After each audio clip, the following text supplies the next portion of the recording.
hello. We are back once more for some more Digimon because I have the itch and I want to play some more. And this time, I've got all the hyper energy out, so I'm not going to be talking a mile a minute.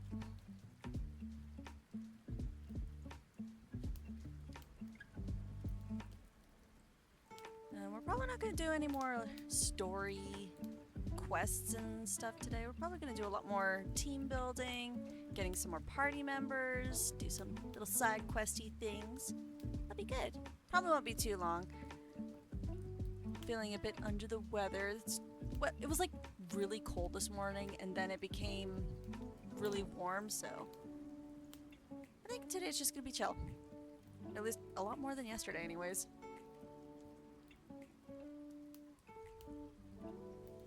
I'm just gonna change off or turn off the music and we'll get some gameplay going. Audio should still be should at least still sound the same. I haven't changed much since yesterday. But yeah, let's get into it. Oh wait, I know what sounds different. Wait, wrong channel. I need to mute that. I need to unmute that. There we go. Now I can actually hear the game audio. So last we left off, we rescued these three dumbasses who decided to disobey orders and go to a tunnel and nearly got eaten by a rotten flesh monster.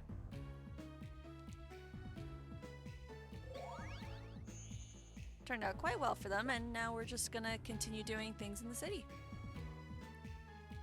Take on a quest.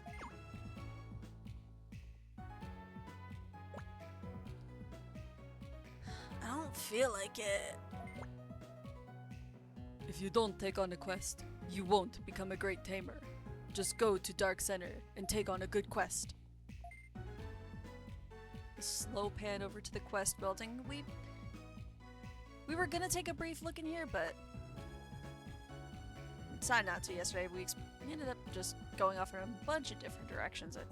At least my brain went off in a bunch of different directions is what I did yesterday. But yeah, here's our quest center, and Lynn here and Kabukimon are going to explain it for us. They sure have a lot of staff at the quest counter. That's right. This is the Dark Species quest.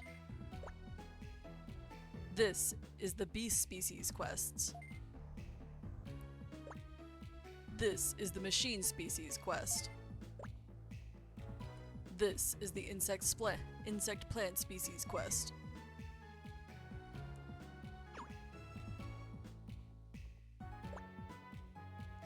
What about here? This counter is for the Union quests.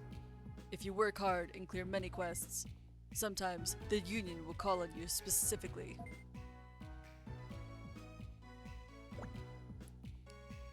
Quests have a difficulty level, so be careful. I see. Thanks, Kabukimon. Well, that was a basic explanation. But what it is that Dark Species Digimon, I'll just use my Osmon here. Dark Species Digimon will have their quests put in with him. Any Beast-type Digimon will have quests put in with Weregarurumon. Any Machine Digimon with Andromon here, and Insect Plants here with Lilymon. And then, as they said, Piedmon here handles Union quests. So the Union quests are basically our story. It's like our story progression. Jeez, we're off to a great start on the talking department. So in order to progress in the story, you need to clear at least 2 of the quests that are offered by one of these 4. So we're gonna go off the bat and check what's available. Starting with Myotismon. This is a reception center where we deal with quests requested by Dark Digimon. And we do have a quest here. It's from Pagumon, find Tsukaimon. In the small window up there, it tells us the direction we should go. talk to Pokemon in Dark Plaza.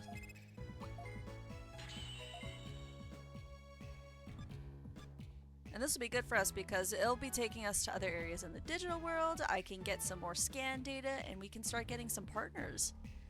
I was writing out a little list of who I wanted to add to our team. So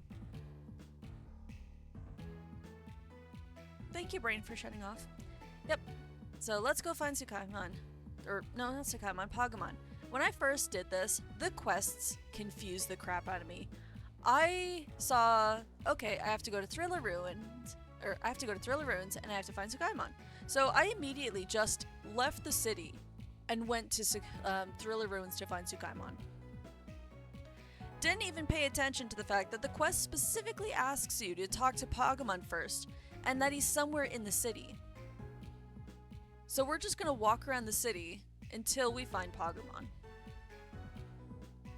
So this is Dark Square. I didn't even know this area existed for the longest time. When this game first came out, and I played it for at least the very first time, I didn't play through Dusk. I was playing through Dawn, and still got completely lost for it.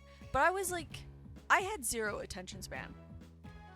So I would just go, I would read the text, but I wouldn't process it. So even if I read it, I didn't understand it, and I just ignored it.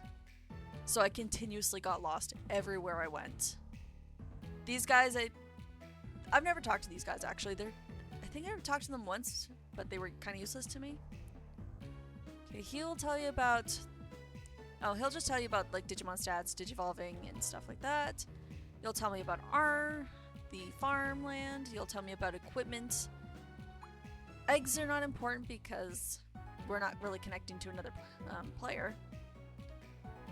You'll tell me about stats and battling. And you'll tell me about attacks, evolving, and all that fun stuff. Okay. That's why I don't remember ever talking to you guys. Okay. I'm still not seeing Pokemon around here. I've always loved this character's sprite. Like, look at her, she's so cute. My heart melts just by watching Digimon battle.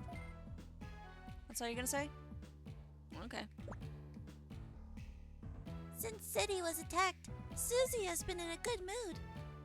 This is why it's a lot of hassle to have a cynical tamer as your master. Oh. Okay, so she just likes it when things go to shit. Okay. Still not seeing Pokemon around here.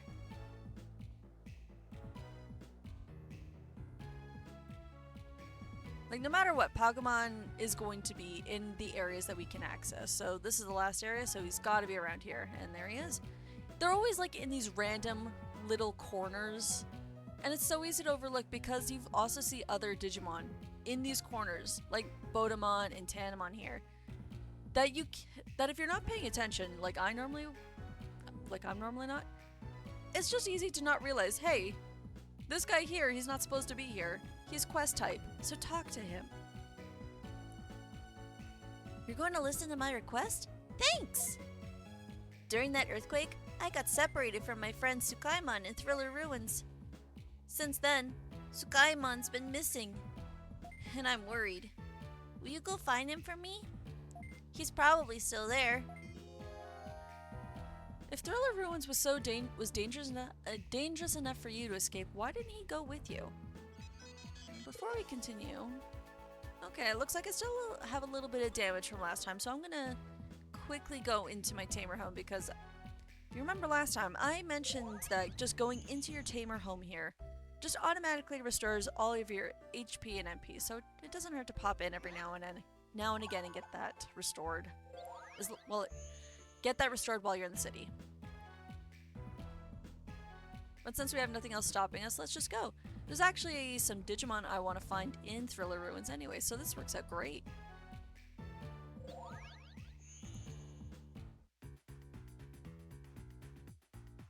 I always love the music for this terminal area. Let me back out and let's just listen to it for a bit because it's so good.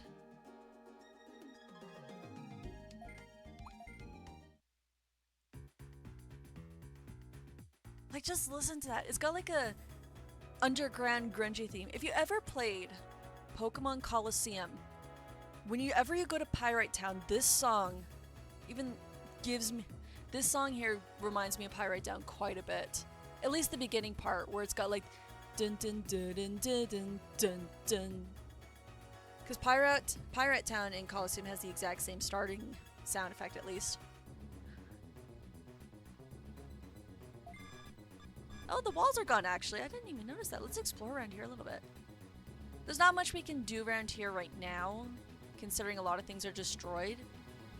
But it doesn't hurt to get a feel for it. I can't go to Dark E area. The names of these areas are so weird. I mentioned before that I'm a little bit oblivious when it comes to like naming things and whatnot. It never clicked for me that when it's calling like these areas Dark E, Dark N, Dark S, it's talking about like the directions of a compass, so north, east, south, and west. We would never get a west in Dusk here because the west faces towards Sunshine City. So naturally, if you're playing Dawn, you would get Shine S area. No, you get Shine S, Shine W, and Shine N. It's kind of a little bit interesting if you're paying attention, which I never am. Yeah, so this will take us. Got the route over here. King Chessmon. These will lead to different access areas that we'll get. We'll see very later on when things get more restored. The city's actually quite big, or at least bigger than you would expect. And everything is controlled by teleporters and elevators. Then again, it is the digital world. Everything is just data transfer, so shouldn't be too surprised. But anyways, enough faffing about. Let's go back to Thriller Ruins, I should say.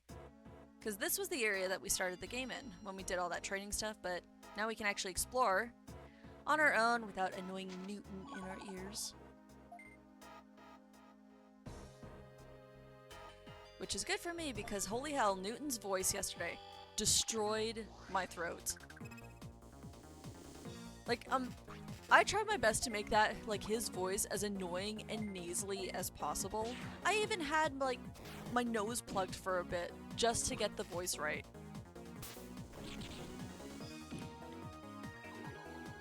And after a while, I just could not talk at all. And it sucked.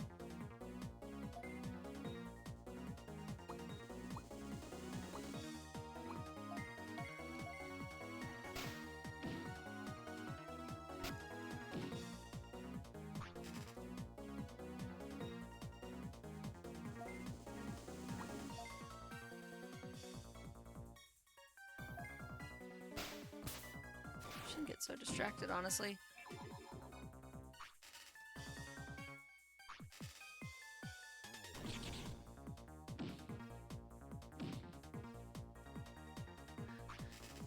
Oh great, it's getting cold again.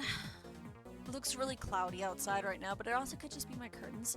I've got my computer facing a pretty big window. Obviously, at least enough. And holy shell, I'm just making noises now at this point, aren't I? I should just give up on talking some days. I've got my computer facing a window, so I can kind of see outside, but the curtains I have just to like block glare and all that, it makes it look like it's cloudy constantly. Like, I can just be looking at my window going, huh, looks cloudy out. Completely go out of my room here and then like just go grab a snack or something, and it's like sunny sky, sunny blue skies, clear as day. It looks like a perfect day, and then I come back to my room and it's like cloudy and dreary. Not that I can complain. I really love cloudy weather, honestly. Cloudy, rainy days, absolute favorite. It's like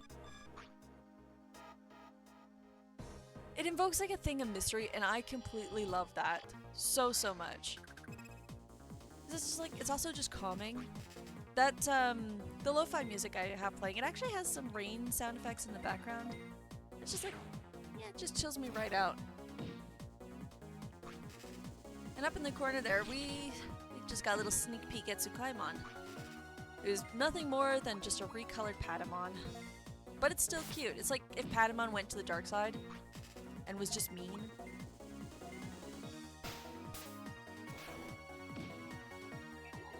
So the goal with the quest is that we just need to find him, talk to him. And it helps to pay attention, because I know one quest, well, there's this one quest later on that for the longest time I didn't know where I was going, because the one Digimon I was looking for blended into the background so well, I just could not see her.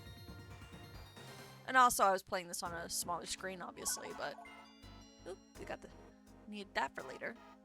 We'll probably be this area is blocked off just for the sake of doing this quest, because it's a tutorial quest. They don't want you going too far. As soon as we talk to him, we can go back to the city and talk to Pagamon, but we can also just come back here right away, do some more training, and we can explore more of this location. I personally like to come back to here as quickly as possible to explore. Thriller Ruins and its little and its like deeper section is like one of my favorite locations in this game. I like the Digimon that appear here, I like the vibe of it, but I've just got a huge soft spot for like the dark Digimon, which is a complete opposite if I'm playing like Cyber Sleuth or Hacker's Memory. In those two games, I have a... Yes, I'm fighting the taser again. Hi, Mike. We're just chilling and doing some training and some minor quests, because I don't want to go for too long today.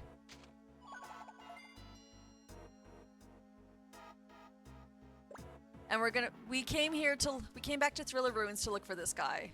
Knock off evil Patamon.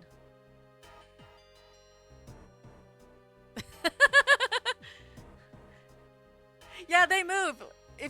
So whenever I talk, Daisy, the brown bear here, she'll eat popcorn, and then Oliver, who's the cream-looking bear, he sips a cup of cocoa. And they just bounce. I love these two so much. Or at least how they move so much. This was like a last-minute addition that I added to my avatar. And it just adds so much personality. They're so cute.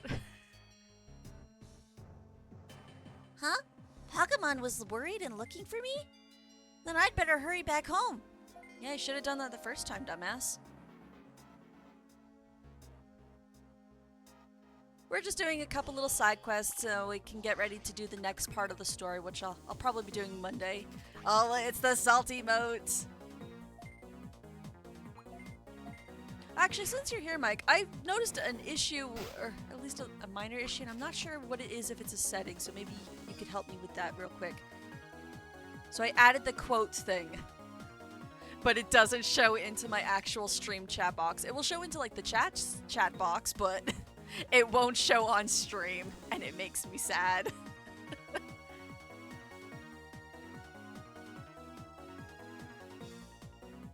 Because I added the quote. Actually, I made a meme for this that I have to show at the end of stream here. Regarding that stupid saying. I'm not sure if it's just like, oh. On the on-screen one, I don't believe most commands appear on the on-screen plugin. Aw. It would have been funny just having on-screen here, it's saying, like, the stream elements command. That would have been funny. If that's not the case, then no worries. I just thought I couldn't find it or something. So like hydrate commands, for example, they shouldn't appear here either. Okay, so it's just a general thing and I'm just blind. And I spent way too long searching for an answer to this than I would like to admit. Oh. Hello? Thank you.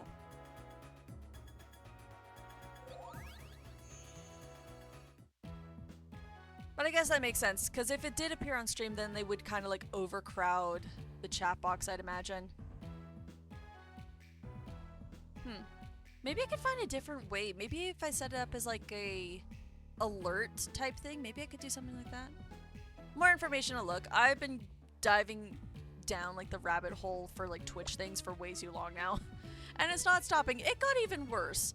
I went onto a deep dive of doing like how to set up a Discord server, like for mods and stuff like that, and then going into bots, and it has been a never-ending stream of, ooh, I should do this, I should do that.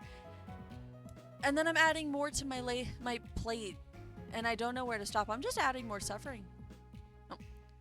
My OCD is screaming at me, the name of your most recent follower isn't centered. I tried so hard. Like, before it wasn't even in the box. It's just... It just doesn't like me, because I try to center it, and it doesn't like me. Do some live editing right there. Nope, now it's too low.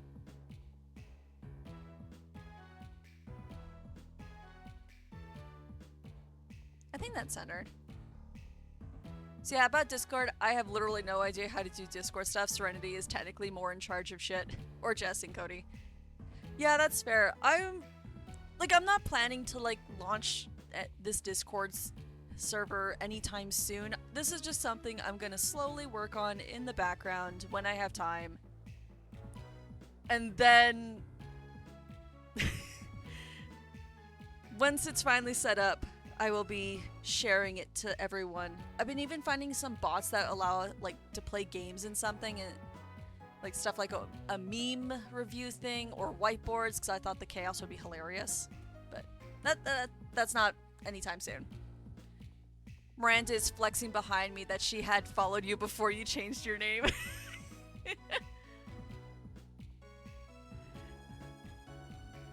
Well, thank you so much, Miranda.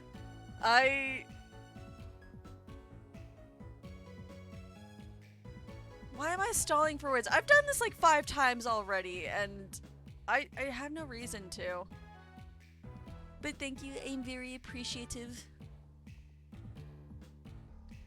I'm glad Tsukaimon was safe. Oh, I should make sure I'm actually clicked into the game. Fuck. Thank you for finding him. Now get your reward at Dark Center. Now she's literally flexing her arms behind me. Yes! Flex! All the flexing.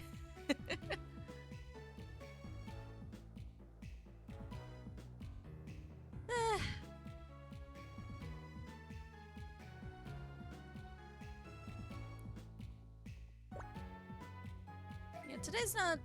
Sam supports the muscle mommy. Always!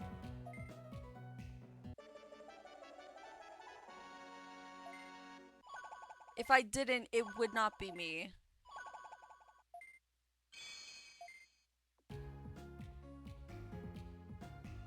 Yeah, I'm gonna take my next quest already, because then at least I've got that queued up for next.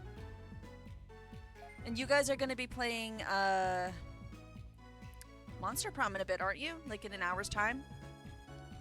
That's gonna be fun. I'm probably gonna bug you guys later.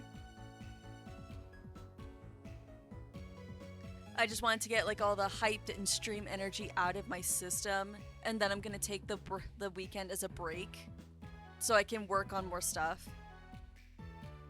We're doing Monster Prom 2 tonight. Miranda chose the camping one. I like the camping one. When you played the camping one, I think it was like, what was it, last year, the year before? I got all 3 games on sale, but I love the camping one so much more. And I am skipping through text again when I shouldn't be. Talk to Armadillomon in Dark Office. Okay. He wants shoes. And good, you're right here out the door. That's exactly what I need. Howdy, Sayo.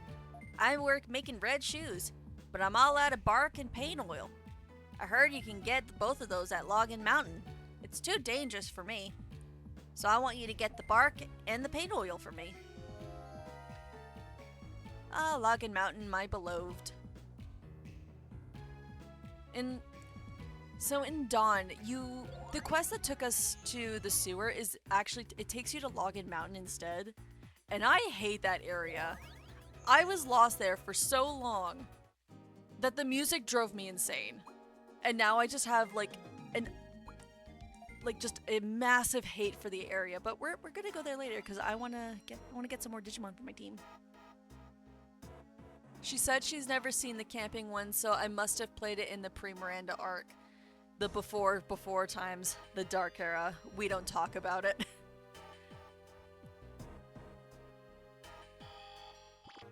Oh, I wrote a note here somewhere. So last night, after I finished doing stuff, I went back and I watched the VOD. And, oh, I threw out the sticky note. Mike, you made a comment, I think it was like right after we saved those guys, or just before. And you're talking about, where is blank? I can't remember the exact quote, but all I could think of at like 3 hours after stream had ended.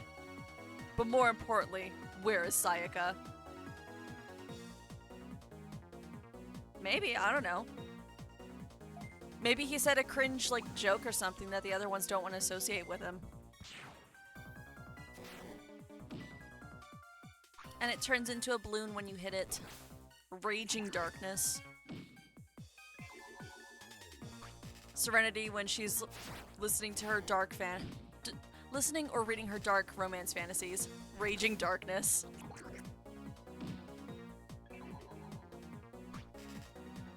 No. I'll allow that, Mike, but I do. No, I didn't. I fucking added it.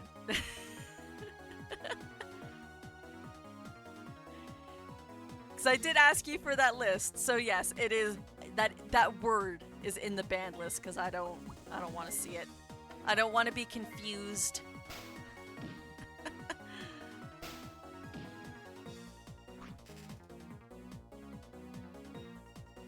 I bet he smells. Maybe he said skibbity. You know, that was another part of the deep dive, is just finding out which words I should look at for banning stuff, but that was a rabbit hole I had to pull myself away from, because that would just not end. There are so many words that could have been on the ban list, and the fact that I just say a shit ton of words regardless, like swearing, would not have helped my situation, and I am getting fucked over here. Fuck. Bye, Lilymon. Or Daisy. I should pay attention to what the fuck I'm doing.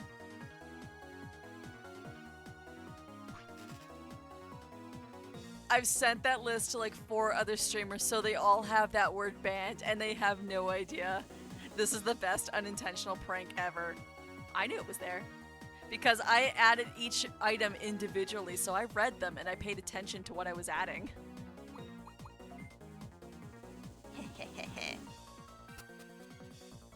But don't purposely try to find out all the banned words on here, because then I would have to question you.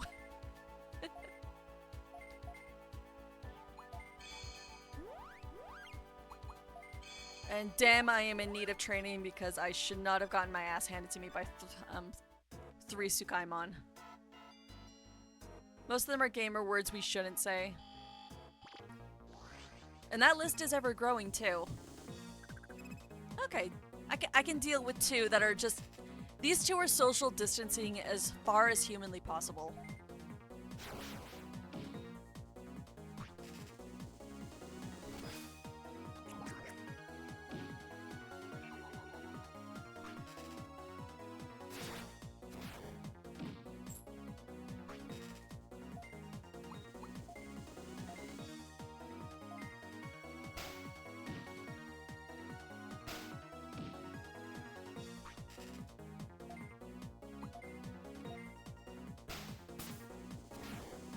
I'm just vibing out to the battle music. No matter how many times I hear it, I always just end up like dancing along to it. I really love the theme. Even the boss theme. It's so dramatic and over the top. But it also kind of like presses on the importance of, yeah, shit's getting serious here. And here it's just like do do do do do do do do do do do. So I can just like do a little dance in my chair. Not that anyone can see it.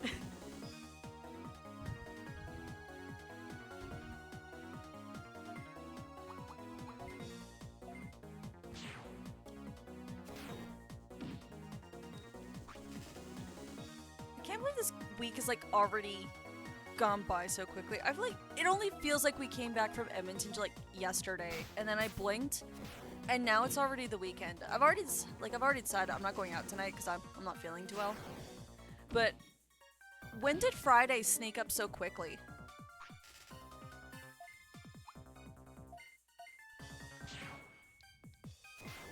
Because it does not feel like it should be Friday. It feels like it should be Tuesday right now, and I hate not having a sense of time anymore. Actually, since we're battling a lot of Dark Digimon, I should actually check on Serenity's stats here. Because Serenity is a Dark Digimon, and since her line is Dark, I'll need Dark XP. Not anywhere near yet, so got a bit of a ways to go before I can Digivolve. I say as I'm nearly at the 300 XP mark anyways.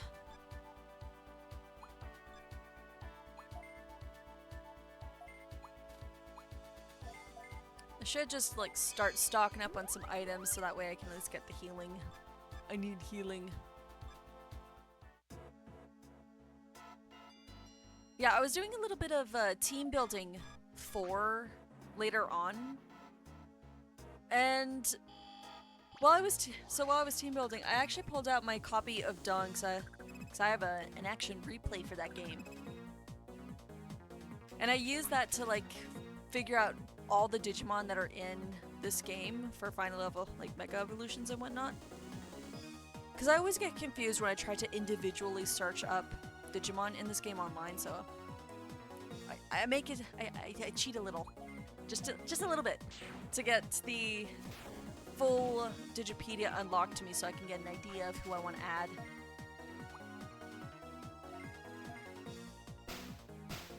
And I know one Digimon that's going to be added to my team is going to get memed to death. And it's just because of his unfortunate backstory. I say backstory as in its own like personal history. No, it's just its history in the franchise in general. He never gets to live. And that is your hint.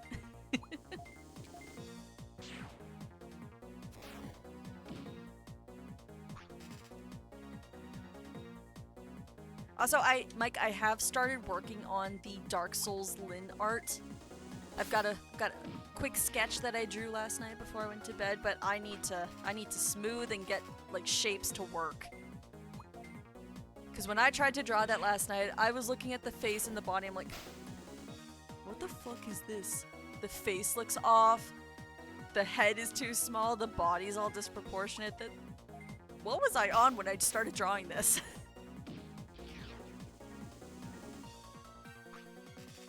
So yeah, I think this weekend I'm gonna, or at least with the exception of Sunday, I'm gonna work some more on Lyn. Probably after this stream, I'll be doing some drawing for Lyn as well. Just try and take a break from streaming and focusing on all the things that I want to improve, but I don't have enough time to get it all done in one go. I say not enough time, it's more like I'm trying to force myself not to rush everything. So I just want to rush and get everything done now. But I shouldn't, so this weekend is gonna be a breather. Do normal things. Fucking shiny hunt. I'm finally getting my hands on a shiny Fuecoco after 2+ years of wanting this stupid pink alligator. And all I need is a shiny Surskit, so I'm gonna be hunting for Surskit later. And it is impossible to see it. Like, I was trying to hunt for it earlier today. I even had my Switch on my telly just so I could look at it. Surskit is so hard to see, especially when it's raining. My eyes were, like, I've already got pretty good, like, a pretty big screen to play off of so I can see things better. Even that didn't help. I was going cross-eyed. I was doing the thing where you're focusing so hard, like, on a pixel on your screen. And this is on my telly, but, like, I'm focusing so hard as to what's appearing on my telly that I'm unconsciously lifting my head as if that will help. It doesn't. I'm just unconsciously doing it, thinking it will. And it's just ridiculous. I think I caught myself doing that stupid head tilt like 5 times, and then I just decided, you know what? I can't focus. I'm getting a headache. We're gonna stop this. So that will be my tonight plans if I'm not drawn. Maybe do some solo karaoke. Who knows? Just have fun and chill. And then I can spiral down more rabbit holes later on. I even got some like little notepads and notebooks to like keep track of all of my little rabbit holes that I want to go down.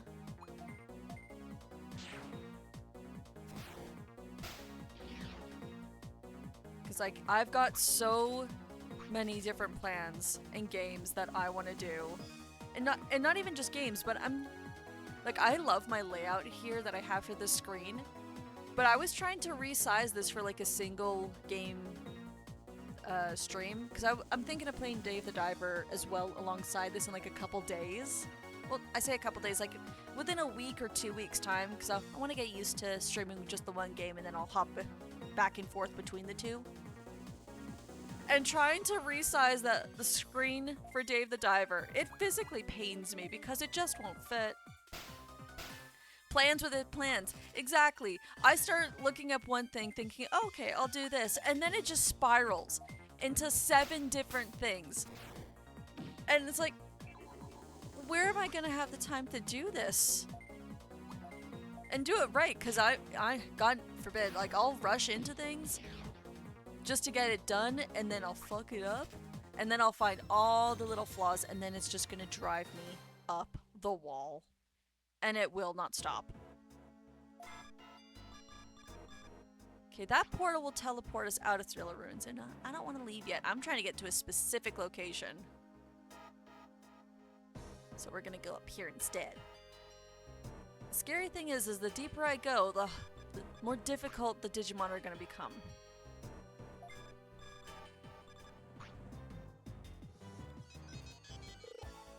Speaking of Digimon, I was also looking at some more of the art reference, like the Digimon reference book last night, and I went back and I looked up Raremon because we were fighting him. It was on my mind. Raremon got its name. So Raremon was the weird flesh monster and whatnot. It gets its name from rare meat, like the kind that you would eat, like at a restaurant. And it makes sense because rare, if you get like a steak rare, it's practically fucking mooing. Which is one, both slimy and disgusting because I've tried it, but also a very accurate representation of Raremon. But that wasn't the thing that caught me off guard while I was looking at this. Under Raremon's Digivolution line, it actually has a Digivolution called Raremon. They couldn't give it its own fucking name. It's literally just Raremon. And it's just a bigger pile of goo that is green.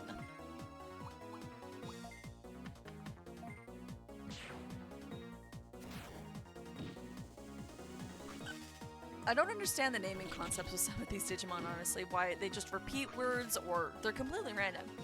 Well, I say completely random, but sometimes they make sense, sometimes they're just plain stupid.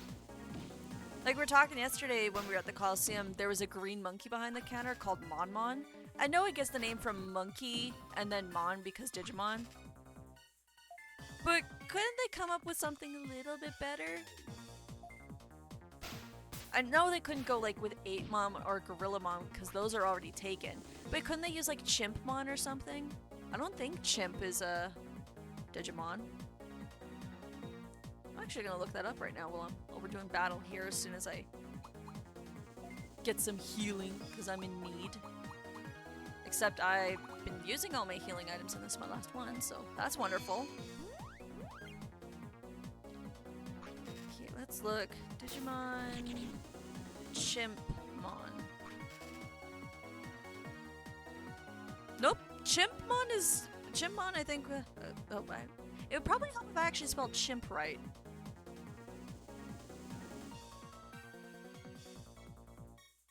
We get Chapmon, but that's not it.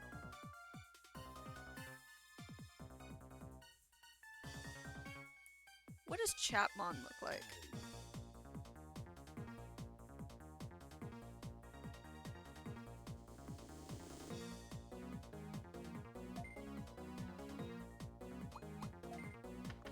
Also, we're fighting more chess pieces, only these ones don't have shotguns. Oh, Chapmon, I remember you. You're like... Okay, so Chapmon is like this green duck. It looks the same as Bukamon, Gomamon's in training. except it's green and he looks like a kappa. It's actually really cute. Oh, I love that. Too bad you're not in the game. I would have loved to have you on my team.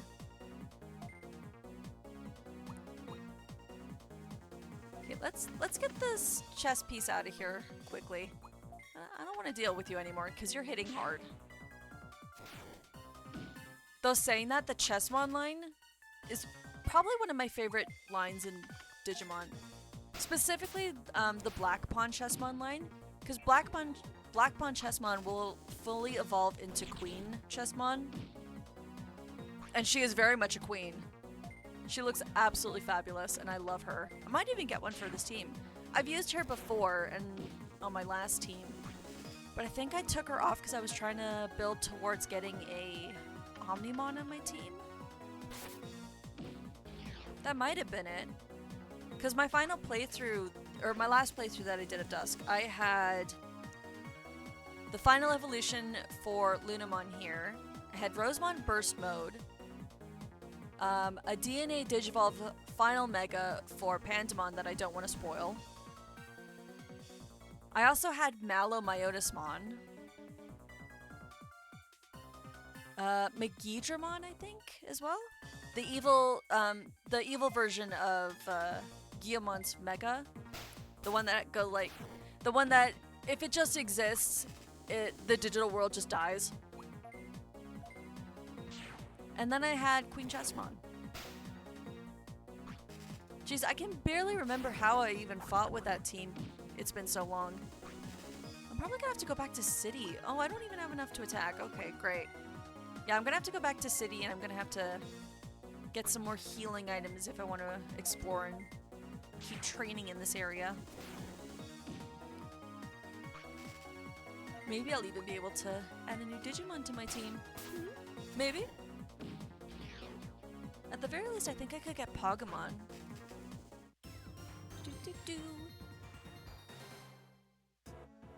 And I don't feel like walking back, so we're gonna... I think there was an item over here. We're gonna quickly grab these items, and then we're just gonna teleport out of here. Ooh, our first piece of equipment. Awesome. Not awesome. Oh, I found a candle. It's a candlestick. Elemental weaknesses are still a thing. Candlemon here is it's dark fire, basically. Or it's a dark type with a fire attribute. And Lunamon happens to be water, so this works out great. Except for the fact that I am basically out of MP on everyone but Palmon. And Palmon's dead. Great! Just what I wanted.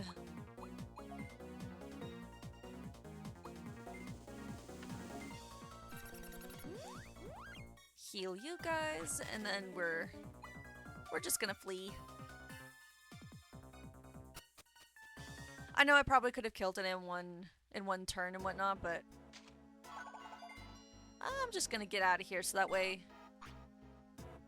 I don't keep losing friendship on my partners here. Because friendship is a thing in this game. As it is with Pokemon, the power of friendship will allow me to digivolve into Togemon.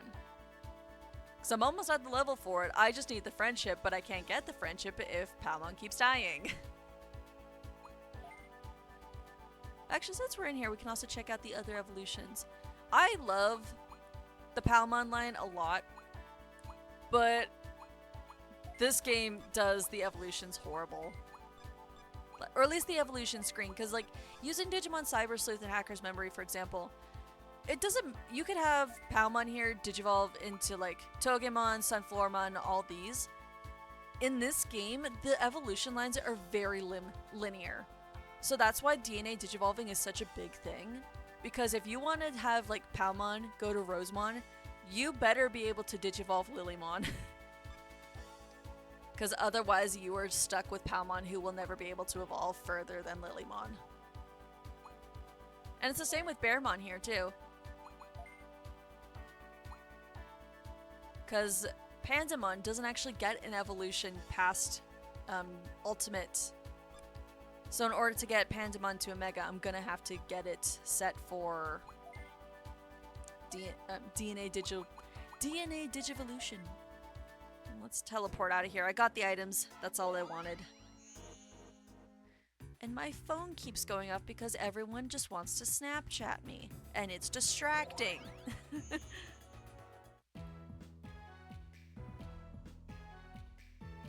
I'm just gonna go back, get my free heals, and then we're gonna go back to that market and we're stocking up on items so I can get to the very depths of Thriller Ruins. But while we're here, let's see if we can add anyone to our party. This is the Digilab. If the term sounds familiar, it should, because it's the same as Cyber Sleuth. And sadly, I can't convert anything at the moment. But I will be back.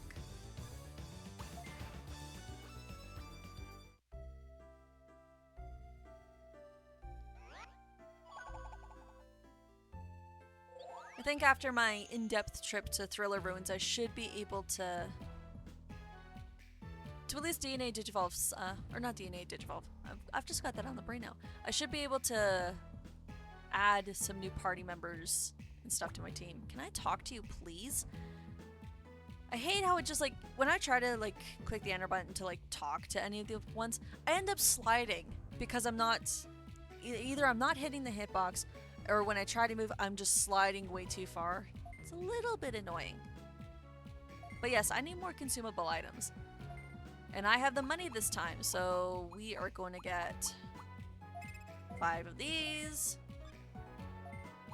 I don't want to back out. We're going to get another 5 of these. And we're going to get 5 of these.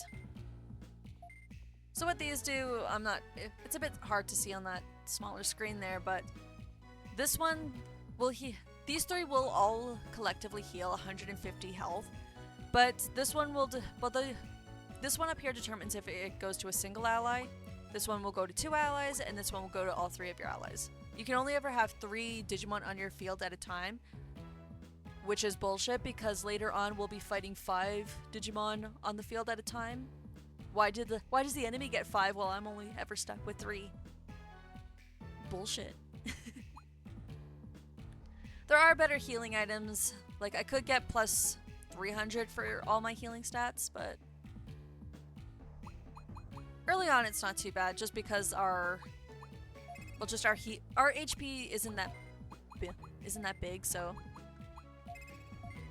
it doesn't hurt to at least stock up on them now. Seeing as I do get money every time I win a battle, so it's not like I'm dying for money.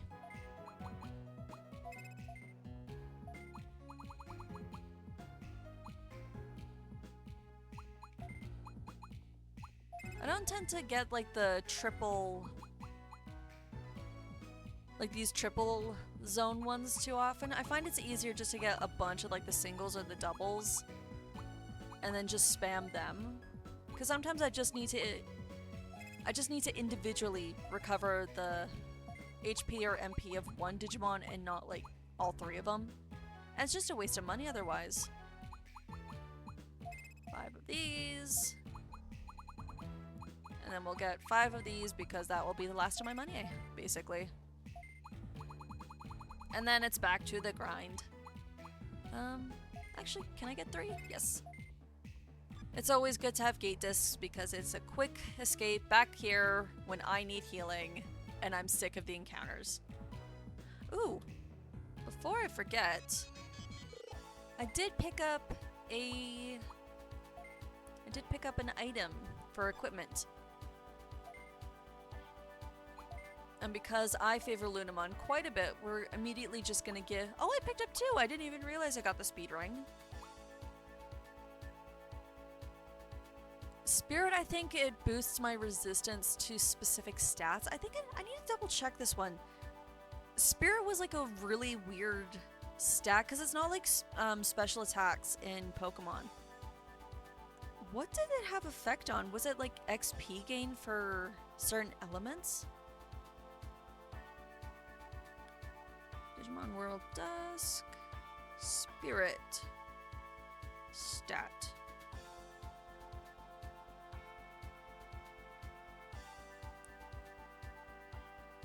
It adds to attack and defense. It's as simple as that. That's why it's on weapons and why it makes it a trait in a ring. No, that's not right. Oh, it affects the growth of your attack and defense. Okay, that's right. So whenever we get it like a level up, the higher your spirit will determine the amount of points go into either your attack or defense. Okay, now that makes much more sense. We're not doing too bad for spirit. I think Palmon needed more. Bearmon's doing good. Palmon, you could definitely use some more attack because Togemon evolves through attack, I think. 95, yeah, but we're gonna give you some more. We're gonna give you some more spirit to help with the gains.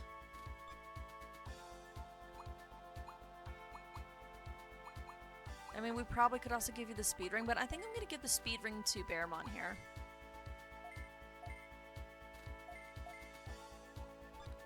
Serenity is already tough as it is, so I can hold out on equipment just a little bit longer. Oh my god, I forgot to start recording the OBS again. God damn it. I did that yesterday too. Like after I finished streaming, I went back to watch the VOD and I was like, hey, wait a sec, something's not right here. My VODs folder is empty even though I've got that set on my OBS here. That's because dumbass didn't start recording. And I've done that again, but I managed to... Oh, I went to the wrong place. I don't want to be here just yet. So yeah, I didn't hit the recording button, but I did manage to figure out how to properly download the actual VOD off of Twitch before it gets deleted. But that's not the only thing my dumb ass forgot to do. So hopefully right now, while looking at my stream, it looks crystal clear, amazing, 1080, wonderful to look at. My VOD, on the other hand, no, it went to fucking shit because I made my output resolution for this. I didn't realize it wasn't set to the exact same 1080 that my current streaming was at. It was fucking dropped to 360p and it looks awful. So we love that. I think for the time being, I might not post this series of VODs, I should say, to YouTube right away. I want to get more familiar with streaming, but eventually we'll move stuff to YouTube and archive shit. I'll probably keep a separate archive of all of these streams just on my computer for reference if I want to make maybe edited shorts of them. They'll be good practice at the very least. But for now it's just going to be streaming, and then eventually it will be YouTube, and then the other stuff.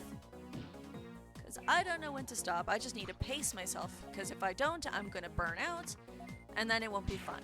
But just being on here gives me a reason to yap, and I can yap and yap and yap and yap, and I don't know when to shut up. And that's why I keep skipping over my words. And that's how we end up with gems. Like yesterday.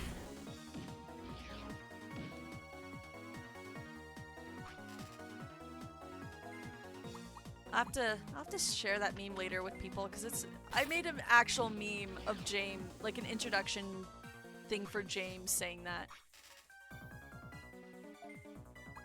I made one for when we were... Oh, I missed Palmon dying because I'm getting distracted. I made one when we were like playing Danganronpa about Batman screaming, "Where is she?" or "Where is Sayaka?" I made a similar one, or a similar looking one, but for James. And it's beautiful. I struggled to find a good picture of Team Rocket's James, but it was beautiful, I promise.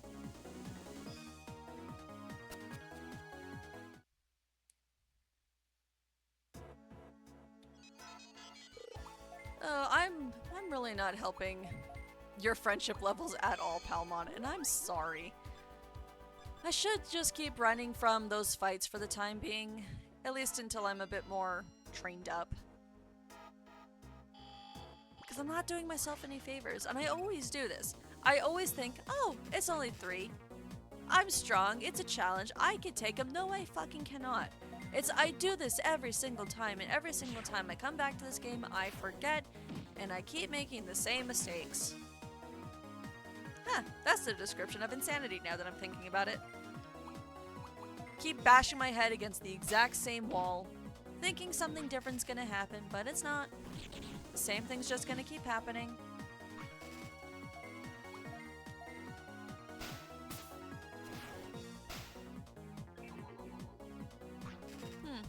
Random thought, I don't think I've ever used Kokuamon on my team before. I've always seen it and I've always thought it looked cute. Especially when it was in the... Especially from the anime, in Digimon Frontiers. It was like one of the early episodes.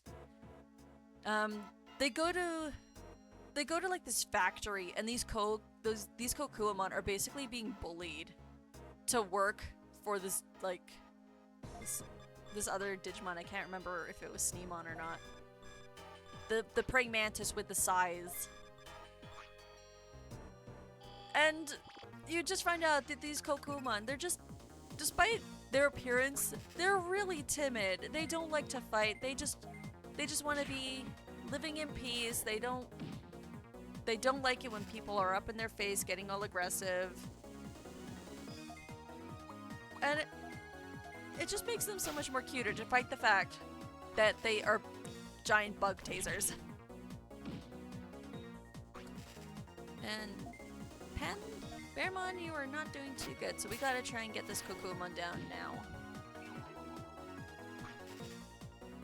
Daisy's getting all of the poison, which is great.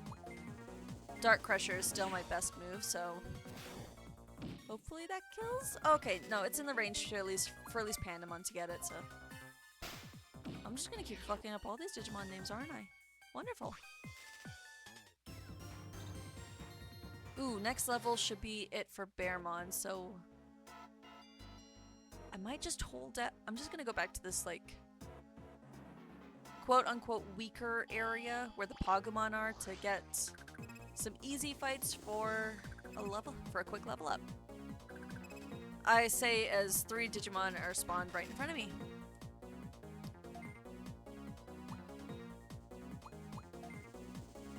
I don't trust Pandamon for Kumamon to live this. Kumamon, Pandamon, Bearmon. I'm just giving you every name under the fucking spectrum, aren't I, Bear?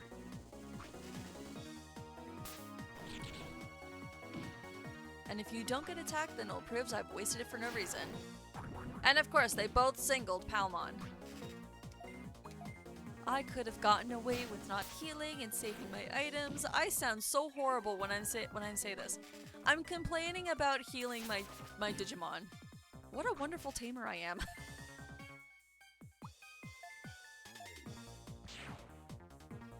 It's the Scrooge in me who doesn't want to waste items. Just punch you, and then we'll punch you.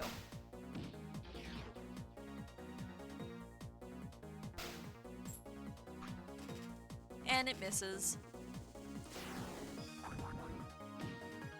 Oh, now I don't feel like my healing was worthless. Because, Bearmon, you would have died.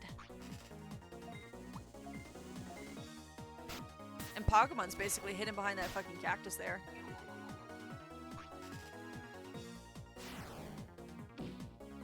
I always thought it was weird that Pagumon's attack animation turns its ear into a fist. It just looks wrong.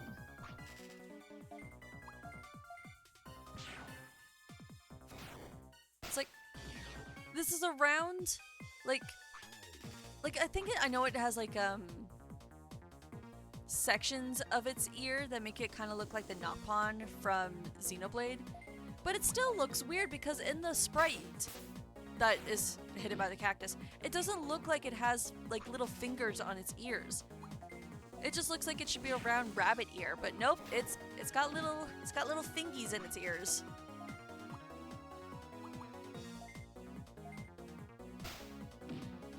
But now it is dead.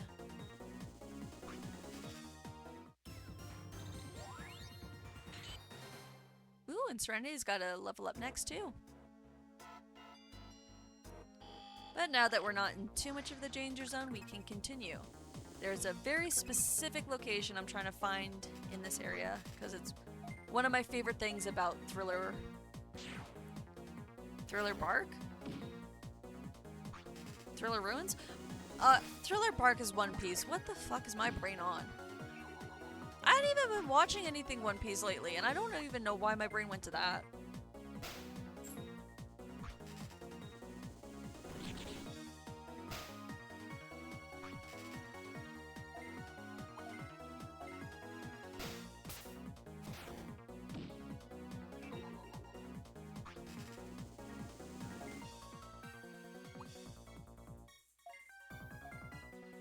Smack. Smacky, smacky. More raging darkness. Tsukaimon telling us all about the dark romance fantasy that it's been reading. It wants to start a book club with Serenity.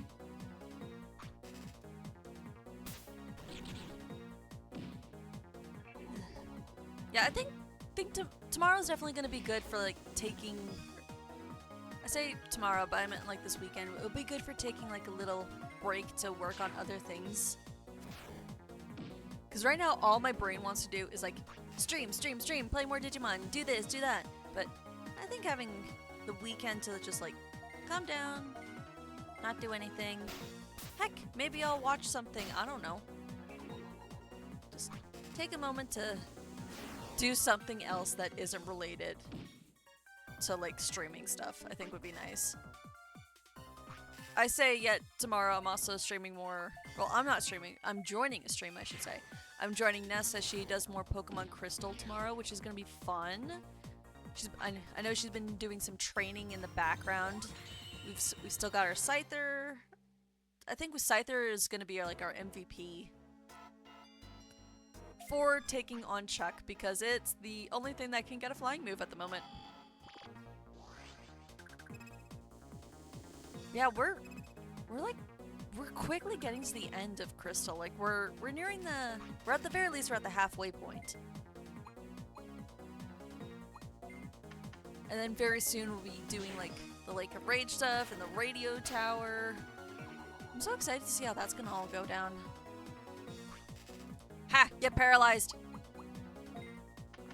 I've scared you into submission, Tsukaimon. You knockoff Patamon.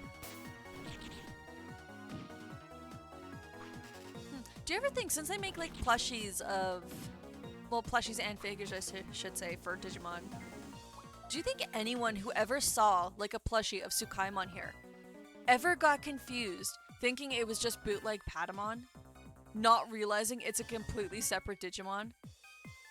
Like, they find it at the store going, oh, a really noticeable bootleg knockoff. I'm gonna get this for shits and giggles. Or they make a post about it online going, hey, look at this complete fail of a Patamon that I found. Not realizing, dude, this is an actual Digimon.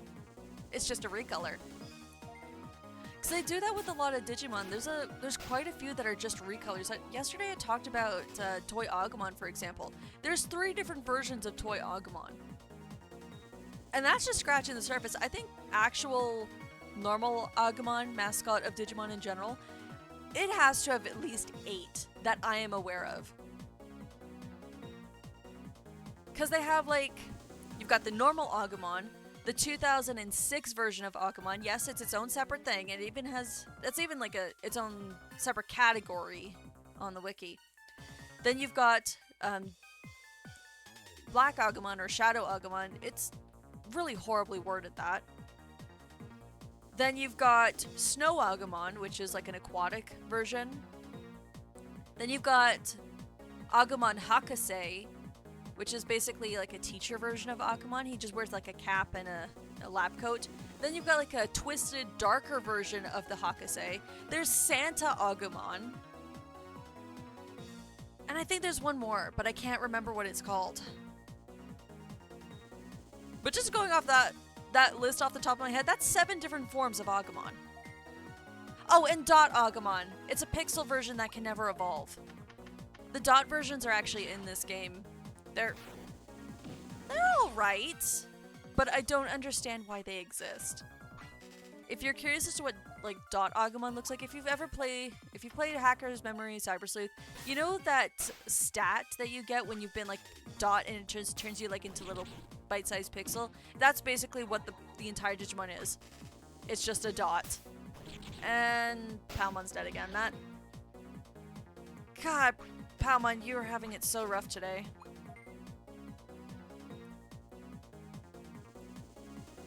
I want to flee. I don't want to do this fight if I don't have all my party.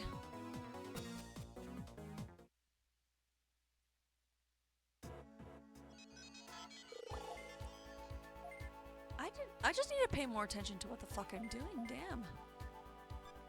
Actually what I'm gonna do, so I don't want to waste items, we are just gonna move you over here, go back to my items, and we're just gonna do this.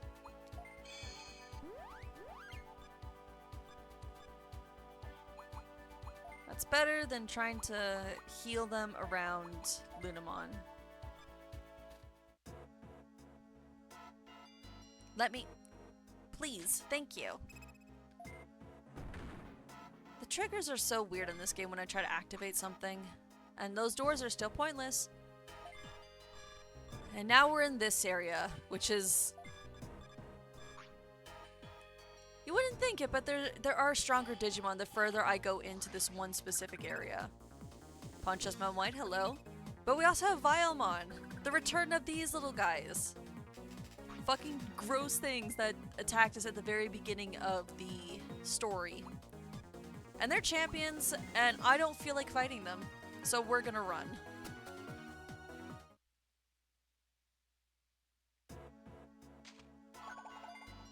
Vilemon's evolution line actually is a line of Digimon that I've always used in this playthrough.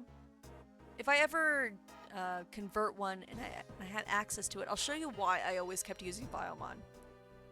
But as you noticed, I've just found a portal here. Looks a lot different than that glowy green one. Let's go into the purple whirlpool and get ready for a change of scenery, I should say.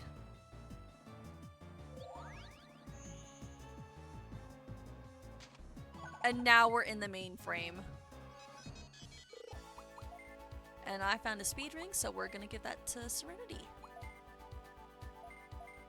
Make you go speed. Ooh, what was that? A poison cure? Slight resistance to poison. Sure thing. Serenity's our strongest, so she needs to be hitting the hardest. I listened to this theme. It's so good. I can't remember.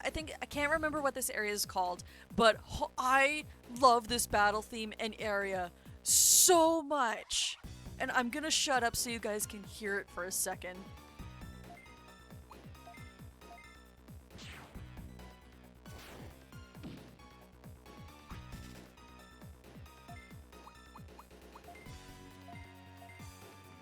Oh, it's such a good theme. I could just like sit here and vibe out to it forever. The appropriate emote.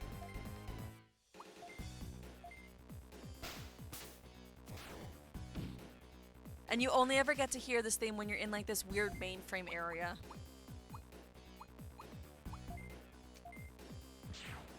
Cause when I switched over to this area, you probably noticed there's no little yellow text telling us that the area has changed. This is still Thriller Ruins, even though it's a completely different area.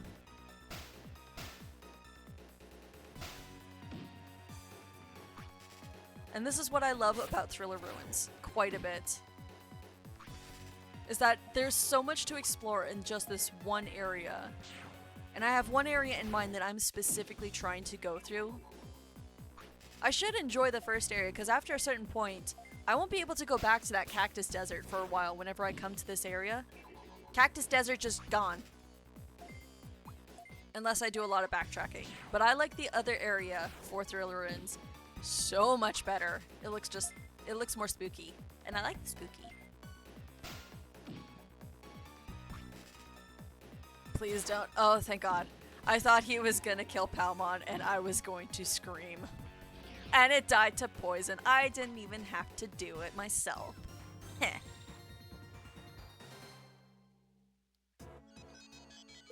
And now I need to know, because my dark must be up by now, and I think I'm only waiting on friendship. Oh, I'm so close on the friendship. I just need to get it to 70 and we can have our first Digivolution.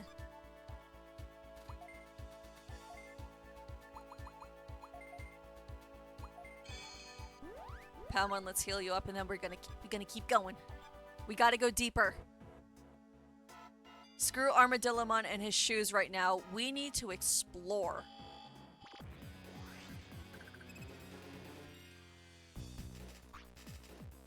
God, I love that opening like riff so much. I'm probably gonna go quiet every single time I hear it.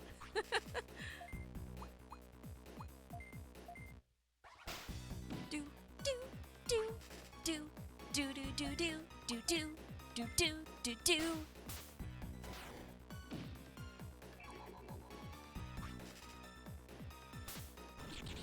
Lightning Arrow. I feel like they took that name from... No, I'm thinking of another Digimon on a playthrough. One of my former playthroughs that I did of Dawn, I used an Angemon and it has access to that move, I'm pretty sure. In place of like the Hand of Fate, it's like Lightning Arrow. Some Digimon just got their signature moves like removed for these games, and I don't understand why. It's a little sad. But again, I think this game came out in like mid-2000s.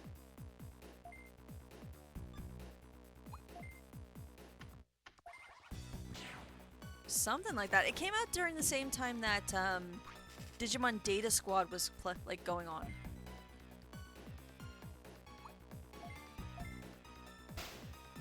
Let's take a look. Digimon World Dusk.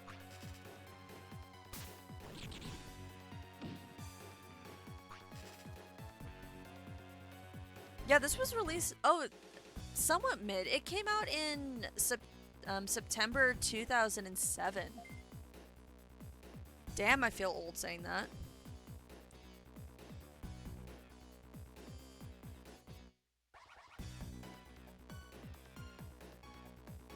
But anyways, we got some Digimon to beat. No, there's no time for me to get distracted by random internet facts.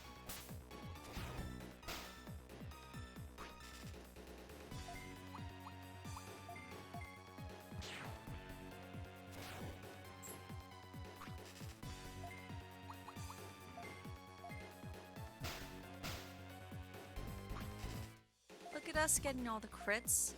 Kukumon's nearly out here, and then we can start focusing on the second one, and then we're nearly at the end goal of Thriller Ruins and the one place that I want to go to the most. And then obviously we can go help Armadillomon with his shoes. How does he make shoes? He doesn't really... Well, I guess in the anime you do see Armadillomon like sitting up on his hind legs and using his like forelegs to use and eat stuff, but how does he make and carve shoes with like 3 claws on each like hand? Because he's quadrupedal.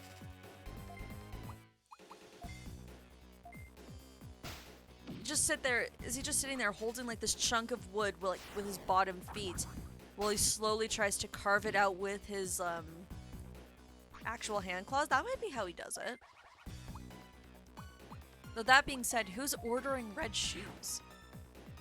Most of these Digimon don't exactly have normal feet, or feet at all, to be wearing shoes. Are they, like... Are his clients just people who like to order shoes for the sake of, like, looking at them? Because if not, I want to see how funky these shoes would actually be. Like, just look at Kokuumon here. How would you put, like, a red shoe on him, like, on his foot? Would it just be, like, a boot? Like one of those big rain boots made out of wood?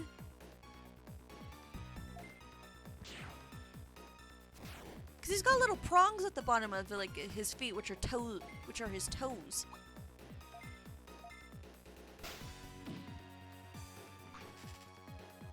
And then you've got like Hagurumon who just floats. What if Hagurumon's the client and it wants shoes? How does it wear shoes? It's just a floating gear. I don't know why I'm focusing on this, but I need to know these things. I need to know why. Why do these Digimon who can't wear shoes need shoes?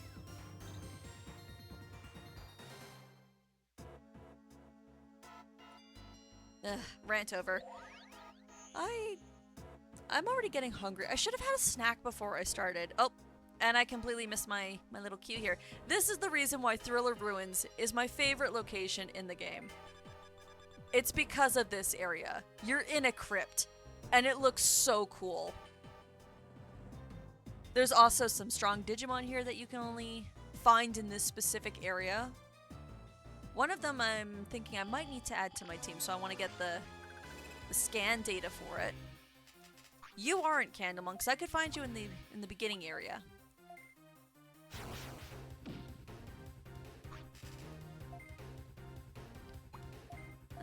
Well, regardless, we're gonna snuff ya. But that just sounds wrong. We are going to put out this candle, is what I'm just trying to say. And it's kind of weird. When we were looking at our Digimon stats, you could actually see what elemental weaknesses they have. You would think Palmon being like a plant would be weak to fire. No. In this game, her weakness is like to the element wind. I'll show ya. Well, actually, I'll show Bearmon's here. So Bearmon is like strong with like physical attacks, but it's weak to fire. It's basically like Beware from Pokemon with the ability Fluffy. Because Fluffy works as like, it will defend against a lot more stats and whatnot. But I say stats, it will defend against most other type attacks. But you hit it with a fire move and it just goes up in flames. And Bearmon here isn't like a fluffy teddy bear. It's like an actual bear cub. So I don't know why it's so weak to fire. Lunamon here, she's darkness attribute through and through. So her weakness is like just holy and or light. And then we got Palmon, whose strong attribute is like electricity and is weak to wind. Like, in a way, I guess it kind of makes sense. Because if, like, just going back to Pokemon's typing, grass is weak to flying. So I guess it can kind of make sense. And you got like cyclones like snapping or slicing things, but it makes more sense to make her weak to fire because she's a plant. And she would burn up in like seconds, but nope. Wind is the enemy of plants, apparently. Still good for MP, but I think I've got yeah, I'll use a small MP restore. And let's see if we can find the Digimon that I've been looking for in this area. Anti-Brain D. I think that's an anti-confuse or a refuse recovery. The names for some of these healing items are really weird. There it is. It's Dracmon. No, I didn't know this or notice this for the longest time, but Dracmon here. Oh, let me get back to like the fighting screen here, because without being in the fight panel, the window just scrolls back and forth, and we're talking about this guy right here. So you're looking at this guy and he's like, oh, he's just got like a mask on with heterochromatic eyes. I hate to break it to you, but his eyes, they're not on his face there. Those are just painted on masks. His eyeballs are in his hands. Like seriously, look at his hands. It's right there. And Dracmon, I've given you special attention because during season 6, part 3, season 6 is Cross Wars, and that dragged on to like 3 different like arcs. In the 3rd season, when they had like hunters and stuff like that trying to collect Digimon for their team, one of the antagonists had a Darkmon on his team, or Dracmon. And whenever he evolved Dracmon into like his champion form, Dracmon would just appear and do this creepy little puppet dance. It would grin at you ominously, and then it would shove its eyeballs like back into its face before digivolving. And it had this creepy music playing as well. It's like, why do they have to make that so creepy? I understand it's a dark virus, but did it need to go that hard? Because this was like a couple seasons before Ghost Game. No, it does not. Those red dots you're seeing are like part of like some weird wings that it has on its side. And this thing can't even fly. It's just like hair.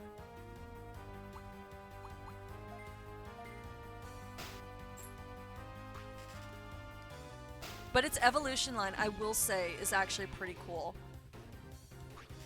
It evolved, so its evolution, or its champion form, is called Snagloopmon. And it's a vampire wolf. It is an edgy vampire wolf that eventually can evolve into Piedmon of all Digimon. The creepy clown from Season 1. This is his rookie.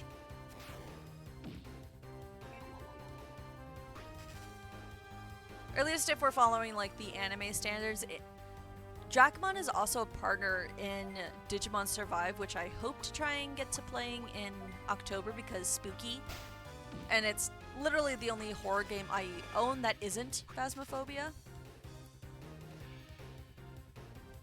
And I love Dracmon's personality in that. And obviously, if you're gonna have a partner, like a Digidestined, quote unquote, having a dark virus Digimon like this as a partner, of course he's gonna have the standard really cool Mega Evolution. By that I mean they just gave him Beelzemon and called it a day. Like, don't get me wrong, I know Beelzemon is popular and whatnot, but they had options when giving Dracmon like a final evolution. But I can hark on Dracmon and its Mega Evolution when I get to Digimon Survive. I can't go any further, but this area, it's not very big. Thriller Ruins is actually pretty small when you get past like the deserty area, but just this room. I don't know what it is, I like it, and it makes me think of vampires. And that's probably why.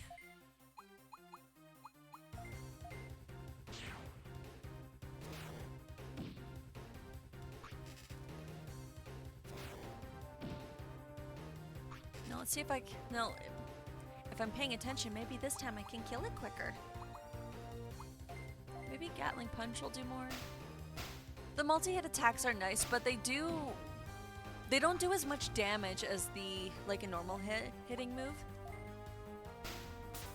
Palmon is still struggling for more diversity in her moveset, and I don't even remember when she gets more moves. I could just look this up as soon as this battle's done. Because your Digipedia, you can open it and it will show you like the movesets that you can get for your Digimon. It's the same in Cyber Sleuth and Hacker's Memory, which I keep bringing up. And that's also just because I want to play those games again, but I'm also just trying to bridge a point that these RP, like Dusk and Dawn and Worlds, they're very similar, or at least the mechanics are very similar to Cyber Sleuth and Hacker's Memory. Because this is what those games were kind of built off of, and like mechanics-wise at least. Which I can appreciate because personally I enjoy the RPG style of Digimon games a lot more than I did like the World games, where you're just like you've got your partner and it goes through Tamagotchi Simulator. That's the best way I can describe it.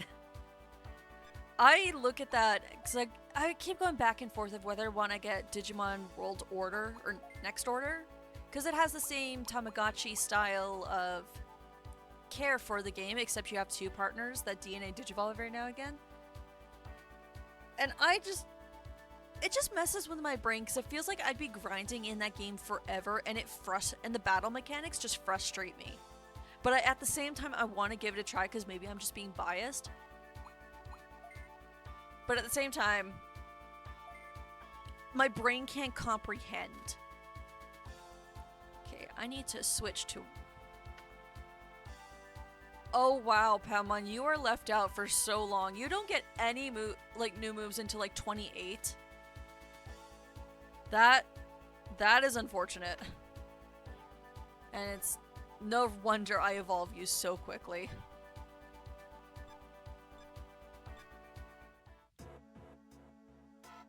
Especially since I don't really have a way to grind out like XP and stuff so much off the bat.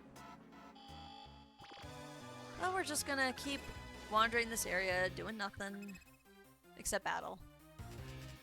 Because I need to get my levels up, I need to evolve some of these guys. Some of them need to stop dying so I can evolve them. And also we need to get some party members on our team.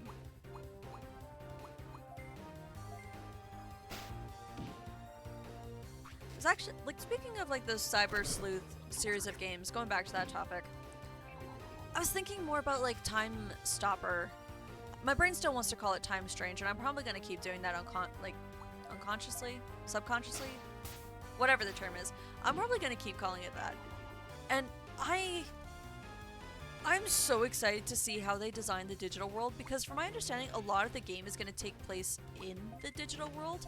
I haven't been paying too close attention to the news and stuff like that. All my info comes from the trailer, because I don't want to spoil anything for myself. But I'm so excited to see how they've designed the digital world and how just walking around is going to play. Like, is it going to look similar to the city that's in Next Order? 'Cause even though I've never played Next Order myself, I've seen quite a few playthroughs of it. Just to live vicariously through those playthroughs and whatnot. So I wonder if the Digiworld's going to be set up similar to that, or if it's going to be completely different. Because I know we start off in a city that kind of reminds me of the city from Next Order. And then you've also got the Ride Digimon as well. So I'm wondering how the Ride Digimon is going to like factor into that. And they're also bringing back the Armor Digivolutions. Because there are actually... Armor Digivolving is actually in this game for more than just like Vmon and Golden Rapidmon. Because like early on when we were doing like all the tutorial stuff for the quests, this one NPC was like talking with his partner Digimon Kabukimon, and Kabukimon is an Armor Digivolve for Gatomon. So they have all the different armor evolutions for the other Digimon in this game, so I'm curious to how many of the other armors they brought back. So off the top of my head, I know the ones from 02 have returned, but I think they've also got some of the other ones. Like Tylomon. Oh my god, if Serenity's here, I need to send her. Oh no, she's probably not here. She's probably at work. But speaking of like Gatomon's evolutions, Gatomon has an armor armor evolution for the Crest of Reliability. So that's like the water evolution that Armadillomon gets. And Tylomon is a fucking shark, and I need to send that to her at some point. And this is not a battle I want to fight. If it was just the Pawn Chessmon, I would fight it, but I don't want to deal with Vilemon and its raging darkness with other backup, because I'm still struggling to reliably take down these Pawn Chessmon on their own. And these also have holy moves, which is not good for Lunamon. Or Serenity, I should say. Because that is a holy move, and we need to get out of here now. Thank you. Oh, excuse me.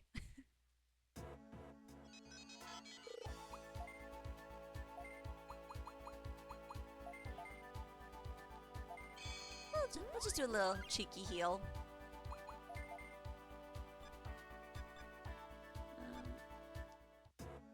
And then we're gonna keep going because there's still more of Thriller Ruins to explore.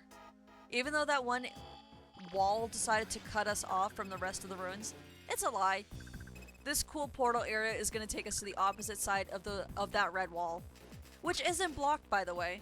They have no reason blocking off that area. You can get there. It's just for whatever reason, that specific room is blocked.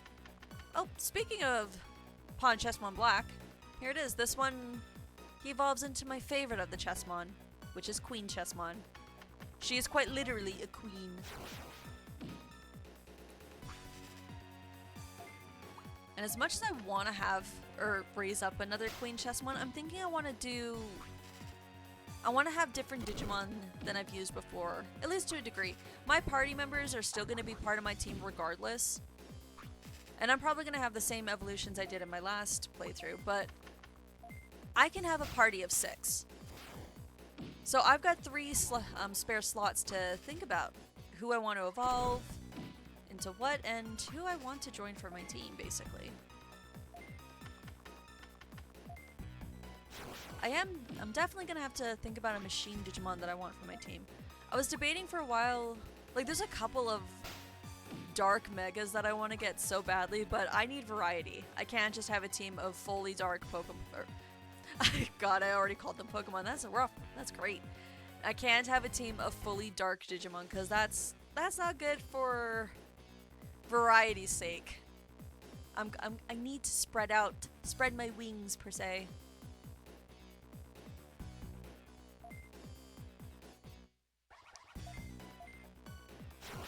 Candlemon, I think you're part of the Marimon line, but in this game I think you evolve into Wizardmon, which is a little bit funny. You can actually see a little bit of Marimon on Candlemon. I mean, you can't now because Candlemon's dead and whatnot, but above its head, that little fireball, it looks similar to like the Demi Marimon from Season 5, or even just Marimon's face in general.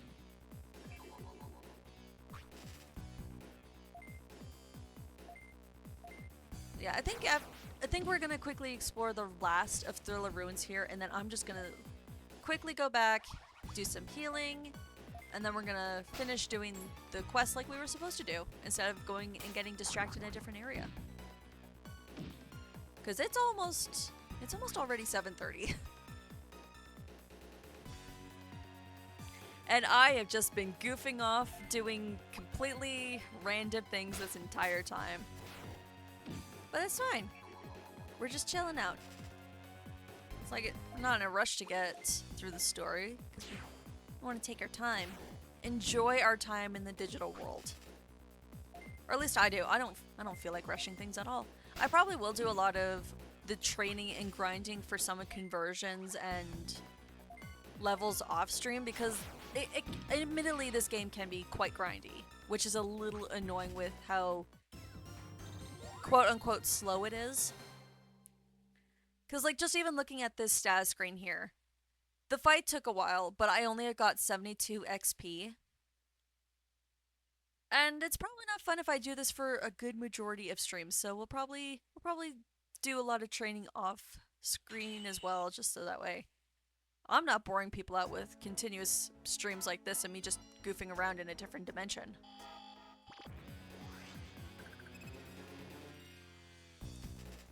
Vilemon, you're alone, which means I can take you. Although Serenity is getting low on MP. We're gonna go for the double hit, 'cause I think that was doing more damage than my signature move. I say as I miss. And of course you get the poison. Why wouldn't you? But I can get poison too. I can get poison too? Yes, I can get poison too. Haha. I willed that into existence. You know, let's just blast its face with water. Vilemon's weakness is going to be holy, and we don't have holy or light attributes on this team yet, so I should go to Login Mountain. I should get a holy Digimon up there, because I think I can. Oh wait, no, Patamon's a bird in this game. It's not even holy, despite the fact that it's an angel. Or it becomes an angel, I should say. Oh, and Serenity's out of MP, so I can't attack, which means you're healing. And we're gonna go with the big heal, because I don't think you're close to a level up just yet. The early game grind is a little bit annoying, but it is what it is.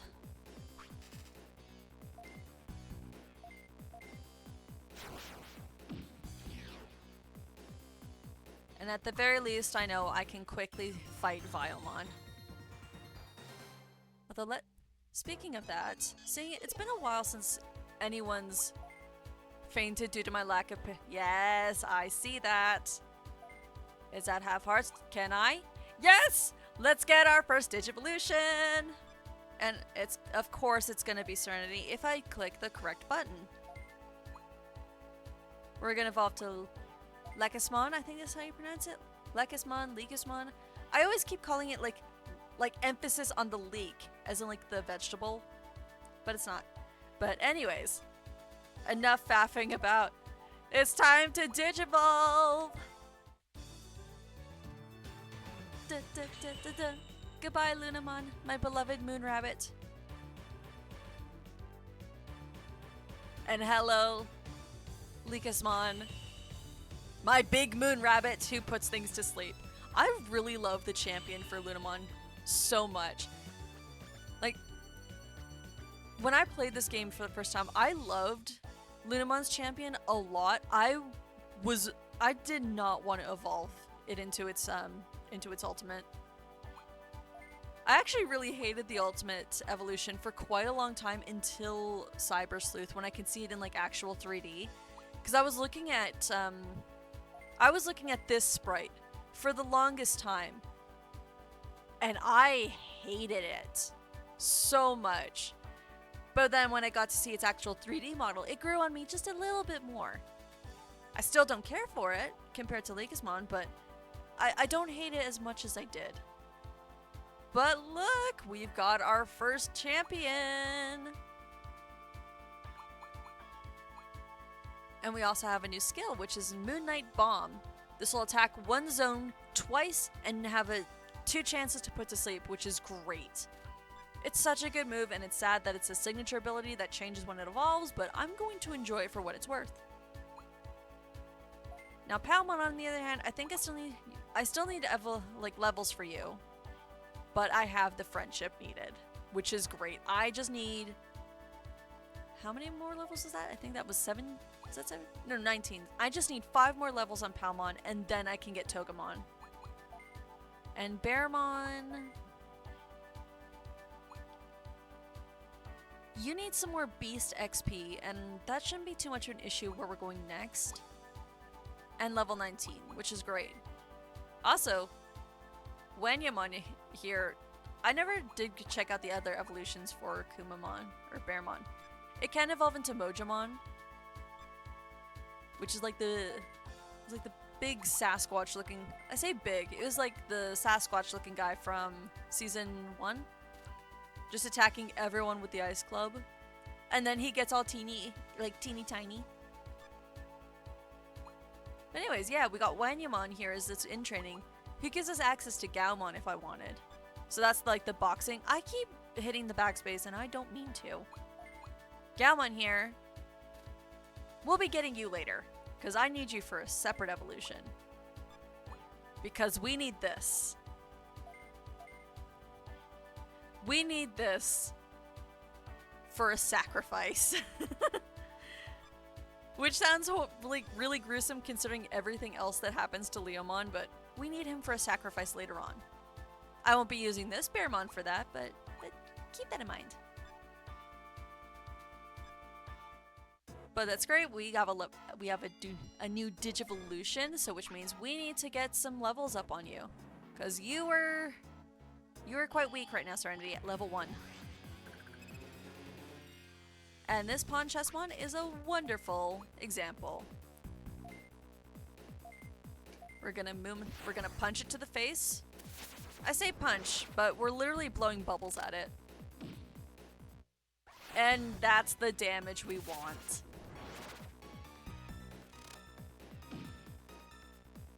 Over 100 damage for something that isn't a crit is what we want, so I need to get everyone else up to champion pronto.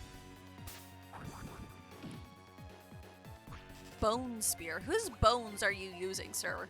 You're a digital life form. You don't really have bones.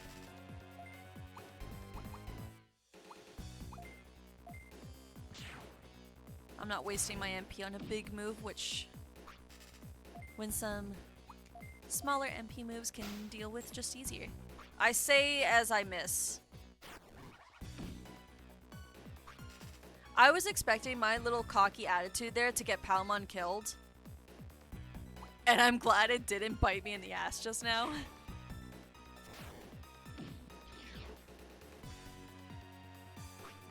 And now watch the levels climb. Not very much, but at least it's 5 levels. Multi-recover. Ooh, that will recover statuses. And since that was a T, that will heal that will heal all 3 party members at once.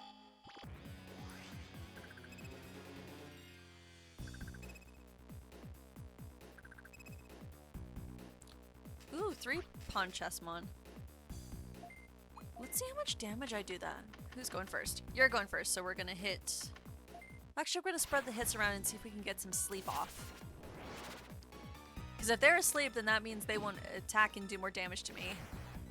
And then I can... try and put off healing. Nope. Okay, we're not getting that done, so... Daisy needs healing. Big time.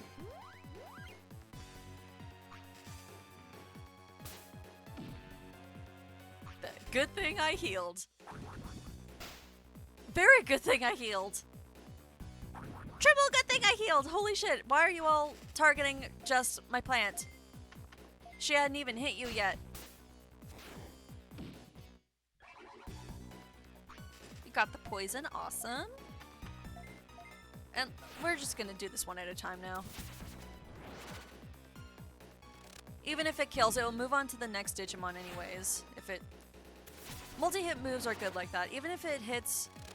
Even if both... What am I trying... How am I explaining this? So if I target both hits on the one Digimon and the first hit kills it, it won't just stop with the one hit. It will just move on to the next Digimon beside it. So that way both hits are landing regardless. Which is rather nice.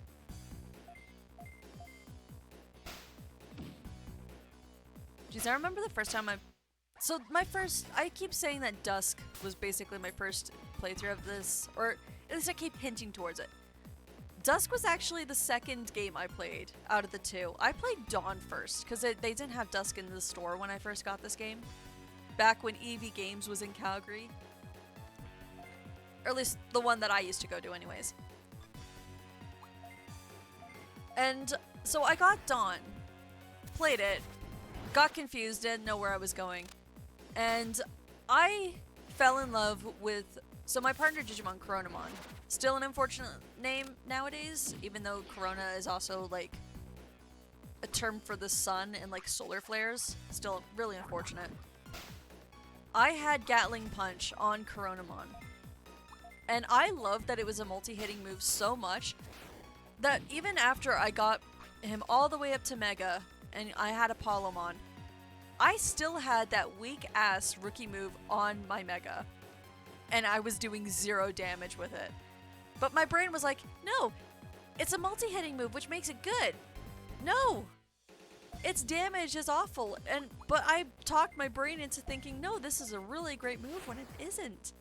There are so many greater moves I could have had. But I kept throwing them away because, oh, who needs all these status-raising moves when I could just have a double-hitting move? God, me as a younger gamer was really stupid. I didn't read what I was playing, so I always got lost and frustrated. I always used mechanics wrong. I completely ignored a lot of different aspects of gameplay. I was a horrible gamer. I'm still really bad at games, but I was so bad at even simple games. Because for the longest time, the only game I ever played was Pokemon and Animal Crossing, and that's it. If it wasn't one of those 2 games, it was maybe Harvest Moon.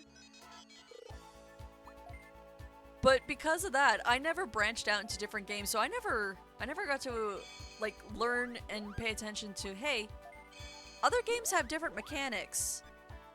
They're not all just like, mache, oh, the battle's over, you won, huzzah! There's actual, like, proper game, like, mechanics that I needed to learn, and I was just too young and stupid to realize it. And because I was young and stupid like that, it also made me give away some pretty good games I wish I kept now. So I mentioned before that I'm a bit of a coward. I like to watch spooky stuff, but I'm a chicken shit. I get scared easily. And this was even more of a fact when I was younger. When I first got a GameCube, I had like three-ish games that I got with it. The first one was Luigi's Mansion. The second one was The Legend of Zelda Wind Waker. And the last one was Animal Crossing for the GameCube. Out of those 3 games, which ones do you think I still have? I'll tell you, I only have one of those games because the other 2 scared me, and it's Animal Crossing. I kept Animal Crossing, and I gave away Luigi's Mansion and Wind Waker because the game scared me so much. Because when I played Luigi's Mansion, I didn't even like Ghostbusters as a kid because the idea of ghosts scared me that much. I took a look at it, was like, oh no, it's a scary movie, I can't enjoy this, it scares me too much. And the only way I like slowly got out of this fear, ironically enough, was watching the Scooby-Doo live action movies. The first live action movie, I loved it a lot, and I watched it back to back to back, to the point where I had consistent nightmares about the monsters from those movies. Well up into my teen years. Oh, gonna go set up for Monster Camp. Have a good rest of the stream. Thank you! Thank you guys so much for joining, and I also say thanks to Miranda, because she was maybe listening in the background. I hope you guys have a fun stream. I'm probably not gonna go for much longer. But when I do, if I have anyone that's been lurking, listening to me yap like a maniac, then we're gonna come raid you afterwards. Because I need to figure out how to learn all these commands and stuff, so that's gonna be fun. My first raid attempt, if people are here. But where was I? Jeez, I completely lost my train of thought when I saw that pop up. Oh right, I was talking about GameCube games for my first GameCube. So yeah, ghosts and all that, me being a chicken shit, I got scared super easy. So when I played Luigi's Mansion, I could play the tutorial, and the cartoon ghosts from that game scared the shit out of me. They weren't even scary. They were marshmallows. Well, and they were see-through. All they did was like attack me, and that was about it. We don't want you.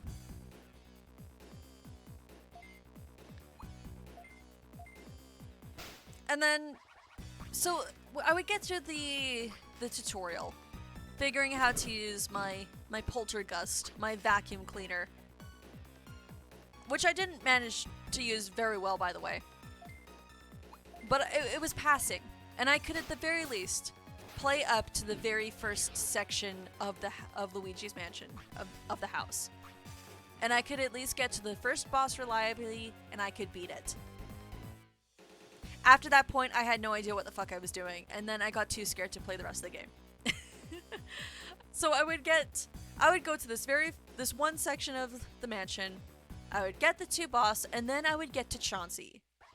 And Chauncey, if you don't know, is the baby, who is the boss, and terrified the crap out of me because I go talk to this ghost baby.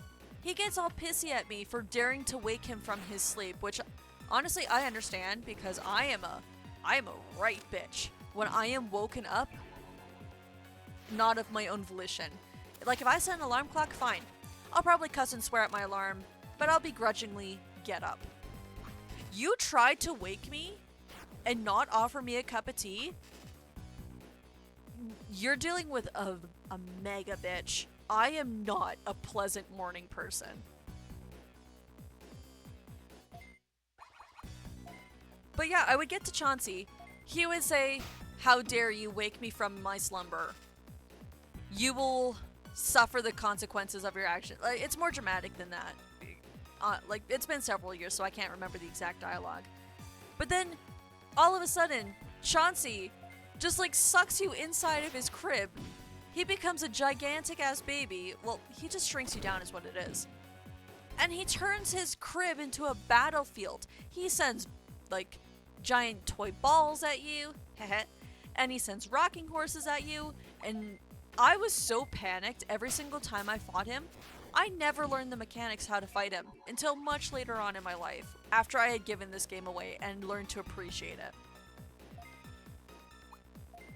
But yeah, after I beat Shanti, I have that section, that wing of the mansion all lit up. It's all pretty. Hooray! Egad's happy he's got some of his paintings back. And then I would try to go on to the second half of the mansion, which is like through the foyer, like that first door you see in the foyer. And I would just get lost. There would be ghosts that pop down from the ceiling. They don't even have any HP. As soon as you hit them with the vacuum, or the light in the vacuum, they're gone. That's it. But they would just pop out of nowhere, drop bombs on me, and then leave. And that would scare me enough that I wouldn't play again. I think the only ghosts that I managed to ever get in that second area was like the ballroom dancers by chance. But I was too terrified and too frustrated with the game to try and suck it up to continue playing with it that eventually, yeah, I got rid of that game, or I gave it away for free. And I regret it so much because now that I know more about Luigi's Mansion, I've looked into the gameplay, I've watched other people play it. Heck, I even own the third game on the Switch, which I love, by the way. I just want to go back in time, and I just want to shake my younger self for being so stupid to getting rid of such a good game. And it's also the same with Wind Waker. I haven't even gone on to Wind Waker yet. And Wind Waker's even more pathetic. So, Legend of Zelda Wind Waker was my first introduction to the Zelda series. Which sounds a little funny to say, because Zelda had been around, game-wise. At least for my age group, it had been around in other games for other people. It's just for me, I never paid attention to anything that wasn't Pokemon. If it wasn't Pokemon, it did not exist. And that was it. So when I got Legend of Zelda for the GameCube, I popped it in. I'm like, oh, this game is really cute. I like the art style. I like how like cartoonish everything is. So I would run around. I think it's Offside Island is like Link's home island. I would run around that starting area for hours. Like not even progressing the game. I would just run around that starting area without my sword for like hours and sometimes even days on end. I would even restart the game continuously just to go back and run around that area. And I think my favorite part about doing that was like going after the pigs. You know that one side quest where about that one lady, she just wants pigs? I liked going around and hunting down the pigs for no reason. I would go around, find all the pigs, bring them back to the pen, and then after I'd completed the quest, I would go back and I would throw out all the pigs and then I would chase them again. And I would do this over and over. And then eventually my brain decided, okay, let's keep going further. So then we got to actually play the game. I should emphasize the like playing the game with quotation marks above it. We found Tetra, our sister got kidnapped, and then we ended up in Ganon's fortress. And for those who aren't familiar with Wind Waker, your first visit to Ganon's fortress is a stealth section. And I didn't like it. Because again, chicken shit. I got so intimidated by Ganon's like fortress there that I was too timid to take steps and actions like through stealth. I did not like stealth games at all. Trying to sneak around Ganon's fortress was such a slog. I think it took me like several days just to get to like outside. Not even to where like the sister is, just to get outside in a barrel. I would just dick around inside the interior dungeon area for hours on end because I had more fun swinging on the lanterns than actually progressing the dungeon. And eventually, yeah, I would get to a point where I found like the big pig guys. Moblins? I think they're moblins. And then I hate seeing those guys because I didn't like things chasing me is what it was. But eventually I made my way through that place and I would eventually find myself to that, I can't remember that one island where you get the ship and then you eventually to Dragon Roost. I would get to Dragon Roost Island as the farthest location that I would get to in Wind Waker. And then that was it. I couldn't figure out how to explore the rest of the mountain. I just dicked around on Dragon Roost, enjoying the music, never once climbing the volcano, and then I never picked up Zelda again. Like, I would go back and restart the game, obviously, because I wanted to run around on Offset more. But because I kept doing that, I didn't see the value or any entertainment in that game either. So my younger self is like, oh, you don't have this game but want it? Sure, I don't like it. You can have it. And I fucking regret it. Again, I want to go back in time and just shake my younger self for giving away such, like, really good GameCube games. Because, yeah, you can be obsessed with Pokemon all over, but don't take away the experience for future me of being able to love and appreciate those two games that I could have now. Because as an adult now, I actually really like those games. I wish I owned the copy for the GameCube still, but I love them. And maybe one day I'll go and I'll make a big purchase and I will have those games for GameCube once more. But that's probably not today because I'm broke as shit.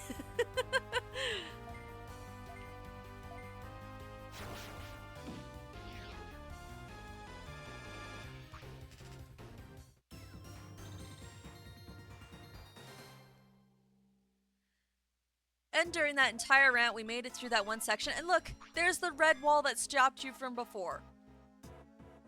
Like, this wall isn't stopping anything. I don't know why it's here. It's completely pointless. Because we can explore this entire area of Thriller Ruins, whether or not that wall is blocking anything, so it's completely pointless. I understand kind of why it's there, and it's just to stop you from getting to this area too easily later on. But it's still so pointless. It doesn't need to be here this early on. Like, for that specific event that I'm hinting at, they can add that, they could have added that red wall back for that specific quest.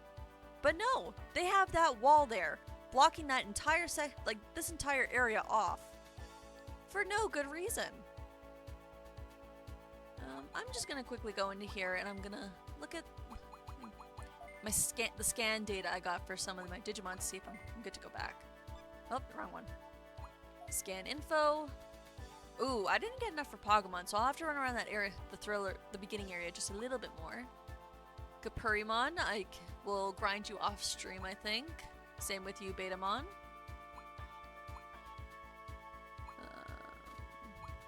Who else was it? We could get Tsukaimon. Actually, I think I need to get Tsukaimon regardless for one of my evolutions. Could grind out upon Chasmon Black and Dracmon.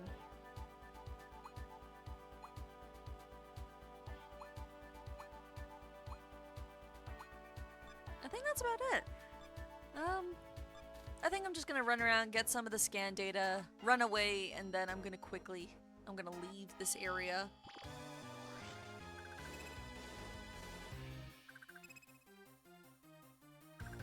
Maybe beat up on a couple of candles because these are actually, they're admittedly pretty easy to beat.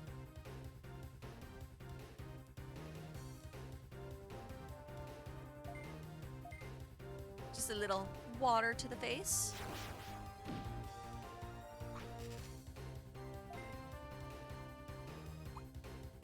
And then we're gonna punch him.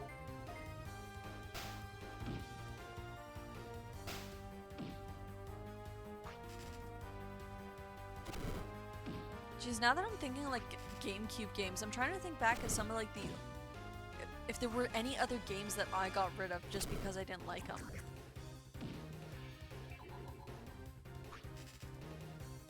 I really can't think of any other GameCube games off the top of my head. It was just those two specific games that I did not like. and got rid of because I was dumb. I think I still have all of my other GameCube games because again, as I mentioned earlier, if it wasn't Pokemon, I wasn't interested. But I also had a bunch of Mario Party games. So I had Mario Party 6, 7, and 8 for the GameCube, which I loved. I would love to one day have just like a Mario Party stream, or at least like the older Mario Party games for this stream. Maybe if I have a couple friends in person, I would do that, because that would be fun. Actually, my games are right next to me. I could just look at them, but I don't think I will. I want to quickly get through these fights.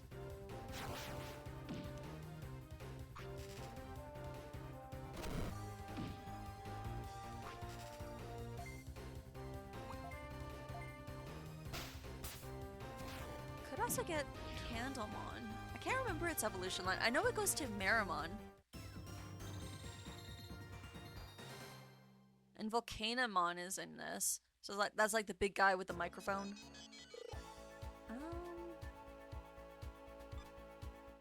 I think I'll grind more like scan data in this area off stream. Get a bit later. But let's go back, heal up, and then we're gonna go to Groan, Login Mountain, an area that I hate so much. So much. And I'll get onto the Login Mountain when we're in there. But that music is going to drive me insane. And I'm not going to enjoy it. But I have to go there. Login Mountain has some of the most annoying music, in my opinion. But then again, I got lost there. So that's the reason why.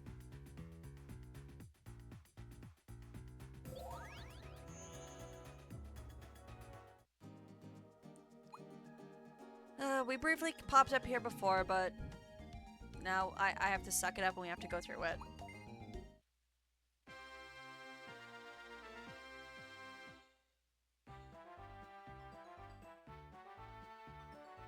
This music's bringing back all the trauma. So as I mentioned, I played Digimon Dawn as my first game. When we had the standard group of 3 idiots ignoring our leader's orders, this is the area the idiots ran off to. And I got lost here. A lot. Because there's this one path to get to the boss of this area. That would have been like the counterpart to Raremonn in Sunken Tunnel. And I could not ever find this path. No matter how many times I restarted Dawn, I would always get lost. Because I would always forget, hey, this is a DS game. I can just drag my stylus across the map to get a wider view than this like small close-up one. And I would just get, like, regardless of that, I would still just get lost all the time. I grinded out so many, I think I got like max or near max amount of like scan data for each of the Digimon in this area because I was lost for so long. And this area is not easy to get, like, it's not easy to get lost in this area. I don't know what it was, but I just could not find my way around this area. I'm better now.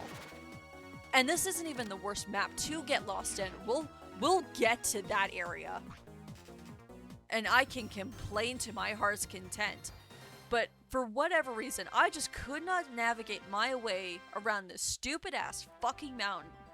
And I would be stuck here listening to that song replay in my head over and over and over and over again.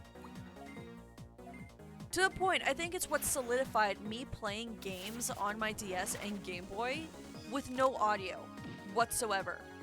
Like, if I ever played any game on my DS and Game Boy, even if it wasn't Digimon, even if it was Pokemon, I would have the volume almost permanently turned down. Because I did not enjoy listening to music anymore from the games. And all because of this stupid fucking mountain.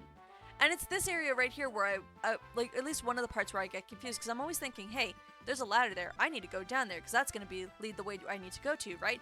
Wrong! It ends to a dead end. There's an item down there, yes, but no, it's just a dead end.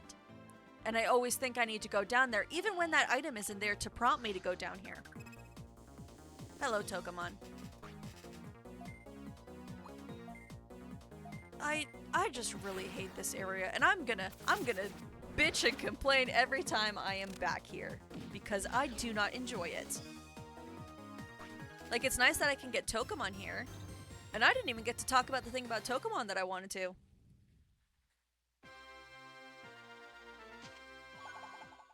At least it gives me the option for a gate disc. And actually, that's another thing. I didn't realize what gate discs were when I played this either. I just saw, ooh, item. Didn't read item description. If it didn't heal me, I did not care. Not realizing I could have saved myself so much hassle, like, going back to my, like, the city. If I had a gate disc. Did I use it? Hell no.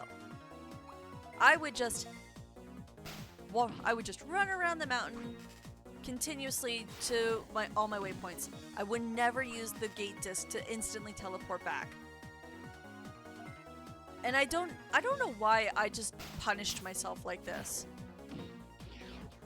Like, it could just be an attention span thing, but I like reading is the thing. I love to read. So I don't know why it was such a struggle for me to read instructions in a video game, of all things.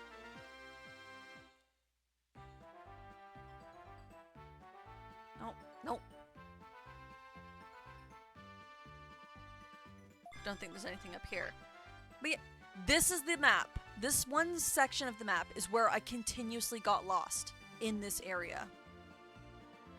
Because I would always see this ladder right here after I get there, and this would basically be my view, and I would somehow mentally ignore the rest of the map.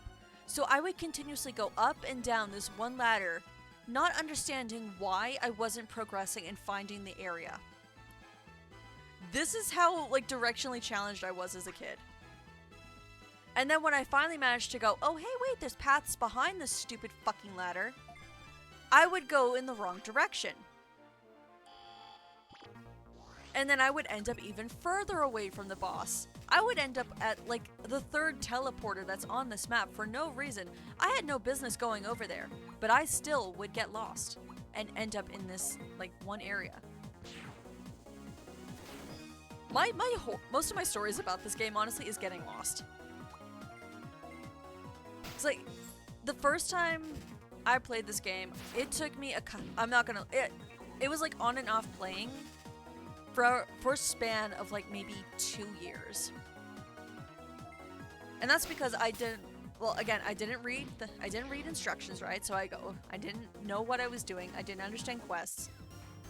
And then I just wasn't paying attention to my surroundings. I was just getting lost, like, constantly. And then there's the other thing. And then the one thing that made it even worse, I only ever wanted to prioritize my partner Digimon, my main one, Lunamon. My other two partners, fuck them. I didn't give a single shit about them. So I'd only ever wanted to train this one Digimon partner. And for a game where it allows you to use multiple partners, that's difficult. But I'd also do more harm to myself by not using equipment. I would just collect it, and it would just go to waste, or it would just collect dust in my pockets. I wouldn't even sell it. It would just be there, existing, never being used.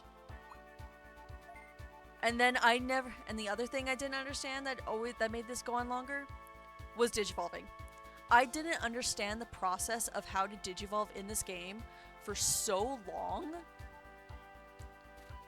that I would just be grinding in other areas, not understanding whatever X abbreviation 330. Like, just using Ligismon's thing here. In order to evolve it, I needed it like Dark Experience 330. I never understood what that meant. It wasn't until, I think, a misclick of all things, because I was trying to scroll to the Digivolution thing, so I like the D-pad more than I did the stylus. That I landed on experience, like experience here. And under experience here, it tells you what level, how much experience you have battling certain Digimon. So in Thriller Ruins, we battled just now a bunch of Dark and Machine Digimon.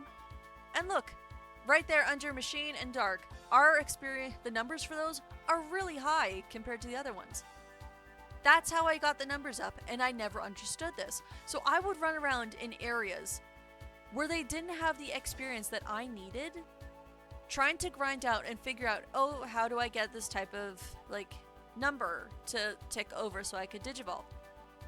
I would just run around random areas, not understanding the mechanics, and it was such a pain that I would eventually get fed up, frustrated, put the game down, and not look at it again for a couple months. And then when I did pick up the game again, I would restart it because I wanted to give myself a refresher. And the more I did this, eventually my brain realized, hey, stupid, pay attention to what you're fucking reading. And then eventually I did manage to figure out what I was doing, but not without a little cheatsies.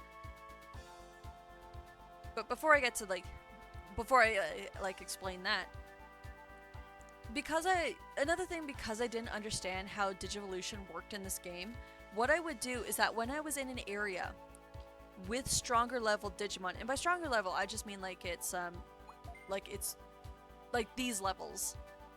So like if I was in an area where there was like a couple champions, or if I hit the jackpot and there was an ultimate there, I would grind in that area to get the scan data for those, and I would just convert them in my Digilab.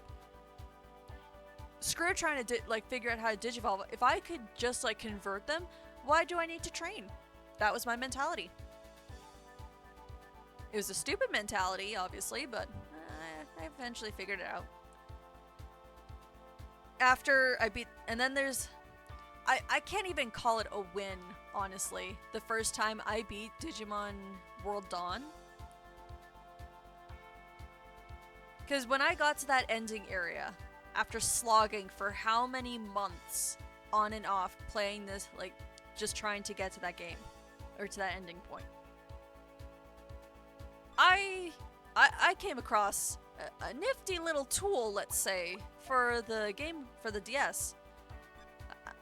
We don't need to save them. We're still good. I found a nifty little tool for the DS. One that goes by the name of Action Replay. There's the paint oil that Armadillomon needs. And I'm gonna finish this thought before I keep getting distracted. So I found I got myself an Action Replay. I say myself, it was my mom. My mom got me an Action Replay at HMV when it was still in business. So I plugged it into my game, and I realized the potential it had for modding my games. Specifically, I mainly use this a lot for Pokemon, like Diamond and Pearl and Platinum. Mainly Diamond and Pearl, because I wanted to complete my Pokedex for the first time, and there was a cheat in that would let me catch other traders' Pokemon as if it was Pokemon Coliseum.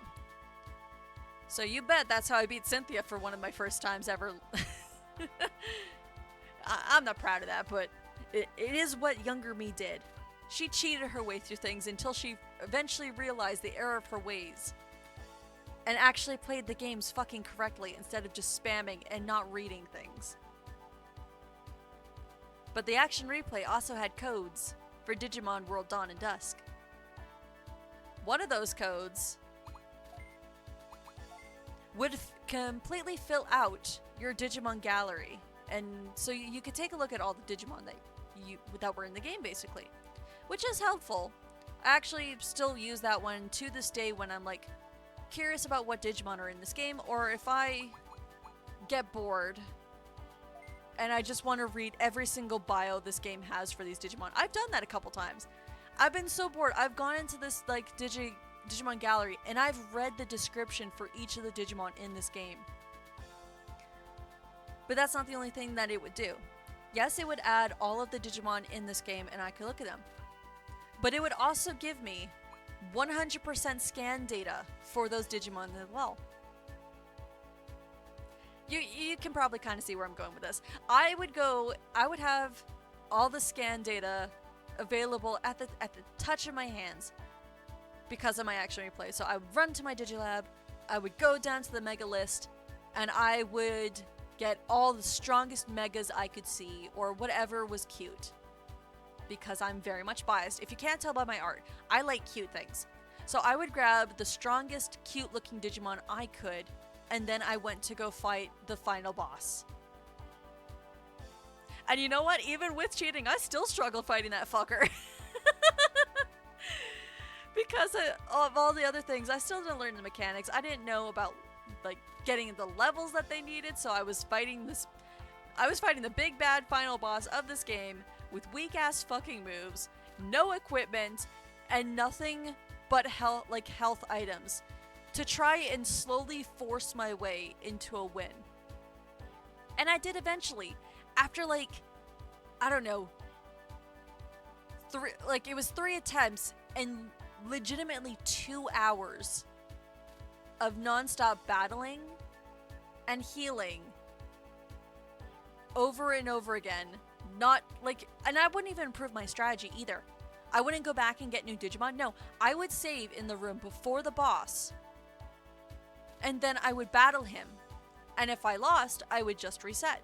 I wouldn't go back and train. I wouldn't go back to the Digilab and get stronger partners. No, I would just continuously throw myself against this fucking wall of a final boss because I was too dumb to realize, hey, you could maybe train a little bit more. You could prepare yourself a bit more. Nope. My dumbass just kept running at the final boss, bashing my head against it, and hoping that, of all hopes, that something would change. Eventually it would, but it would take a while. And this was 10 plus, this has got to be at least 15 years ago now. At the very least. And saying that makes me sound old. But yeah, this was 15 plus years ago when I was very, very young. And stupid. And I've now much since learned the error of my ways when it comes to playing these types of games. I still have that action replay, and every now and again, as I said before, I'll still use it on some of my games just so that way I can unlock information. Not even for cheats or anything. It's mainly just I want to know if there's something that is really grindy to get a hold of information wise, and just using Digimon again as an example. And I reading the I want to see all the Digimon but without the scan data. That's something I would do. I just want to read all the Digimon. I just want to read all their bios, or if I'm playing X game, I want to read all the information I can about that. Screw these cheats that give me money and stuff like it's The Sims. No, I don't. Fuck that. I want to read the bios of this shit. Which is ironic, considering I never read the tutorials of how to play these fucking games. You want to read these encyclopedic knowledge that means absolutely nothing to the game? Sure, go ahead. Brain retain all that information. Read the dialogue of how to actually play the fucking game amidst mechanics? Nah, fuck that. I was a strange child. I say was, I'm still strange. But everything I did was questionable. And not for the good reasons when playing games. But this should be the last item we need on this godforsaken mountain. I can get out of here. I'll probably end the stream after I finish this quest if there's nothing. Well, I'll check the other quests to see if there's anything quick I can do. But my voice is getting tired. I might even just take a small break, get myself some watermelon, get a drink, and then come back to do the other quests if there's 2 more. Or I might just save them for next time. I could just save them for next time, but at the same time I wanna finish these side quests so the next time I come back onto stream here. we can go straight into the story. Because I do like, despite all the dialogue that I keep griping about and making fun of, I love the story for this game so much. Oh. Howdy, Saya. You got me the bark and paint oil? Yay! Thanks! Now I can make red shoes. Everyone will be happy. Now get your reward at Dark Center. That's my best attempt at a southern accent as I can. I am not really, I'm not a southern, or I don't live in an area with a southern accent. At least from what I can tell. It's really hard to tell what your own accent is if you're not in a different country. The only time I can ever tell my accent is Canadian is whenever I'm visiting the UK. I visit there for family and whatnot, but that's the only time my quote-unquote Canadian accent comes out. Because for me, I'm just talking normally. But I'm in another country. No, I'm the one with the fancy voice. So everyone wants to hear me talk. Which is a one-off thing. Most people don't want to hear me talk. I say that ironically. I just like to gab. Okay, okay, this is a really easy one, so we're gonna do that. And I'm just gonna check with Lilymon. Do you have, is yours the lipstick one? Because I know that's a quest. Large mushroom. Okay, you know what? No. We're gonna power through and we're gonna do these two quests back to back. I think we talk to Capurimon in Dark Square. Okay. Wait. Do I need healing? I could deal with a little bit of healing. Oh, Capurimon. This is Gate. Plaza. Since I'm in Plaza, we're gonna go heal.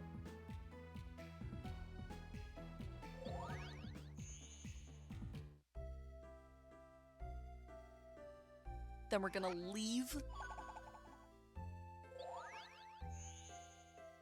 And then Dark Square is the plaza where all those losers were standing about that I will just continue to ignore. Because they are tutorials, and as I said, I don't care for tutorials. Because I'm dumb. I tried to like, yesterday when I was trying to explain the tutorials, I sounded... like, even I found myself annoying just, like, listening to my explanations for tutorials. I'm not even gonna bother. I can't explain tutorials worth shit. I should just let the game do it. And when the game does, I can just give those, like, tutorials funny voices. Because those are better explanations than whatever I can hope to get across. I can never get my fucking point across, and I know anytime I've tried to explain, like, game mechanics to another person, I can always hear the disinterest after I've explained something, so I should stop trying because it's been a consistent thing for years. Go to Sunken Tunnel. I can't sleep well since the earthquake, but I had an iron pillow that lets me sleep well. I left it in Sunken Tunnel. Please go find it. Please go find it for me. Sure thing, Capurimon.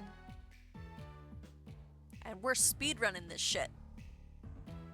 Cause I dicked around in Thriller Ruins for way too fucking long.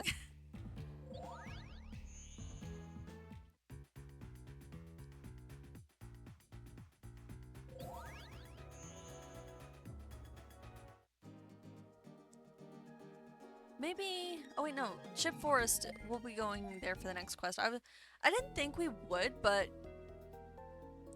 Chip Forest has a Digimon I'm partial to a lot of, like, the rookie Digimon in training ones because, again, I like cute things.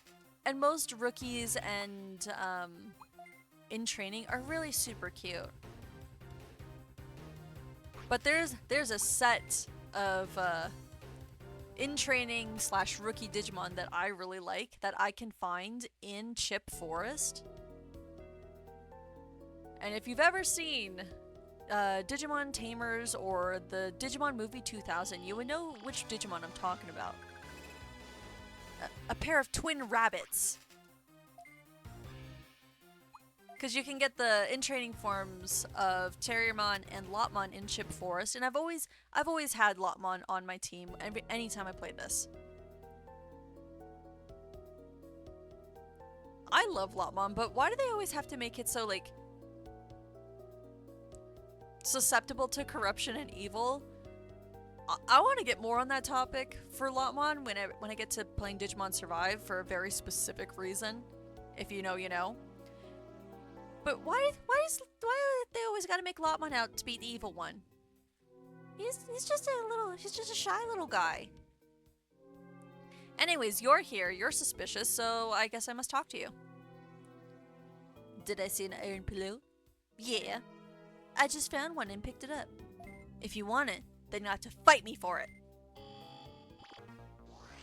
That's fair. He's playing by the rules of Finder's Keeper. But this time, I've got a stronger Digimon with me. I have a champion, so this should be an easy fight. Because anytime I fought Gizamon here, I struggled with this fight. Any, like, boss fight or, like, yeah, no, it's boss fight. Any boss or mini-boss fight for quests, specifically, they always seem to be they're always stronger than the actual overworld counterpart, I've noticed. Oh, 1 second.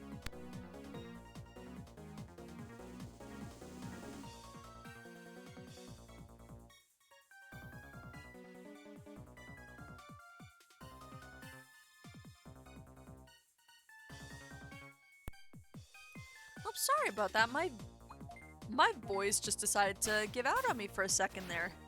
And no one wants to hear me coughing, so. We're gonna speedrun this shit as best we can. The animations in this game, unfortunately, I can't really skip them. There's no settings option for this specific game. So I just have to deal with like the slow attack moves, slow text speed, all that fun stuff, but regardless of that, I still think it's fun. In a way, you can kind of like zone out of the attacks. Because I've done that a lot this entire stream, and that's why I keep... My Digimon partners keep dying. It's because I'm zoned out of the actual fights just gabbing. To pay attention to the fights, even just because the animations drag the fights out so long.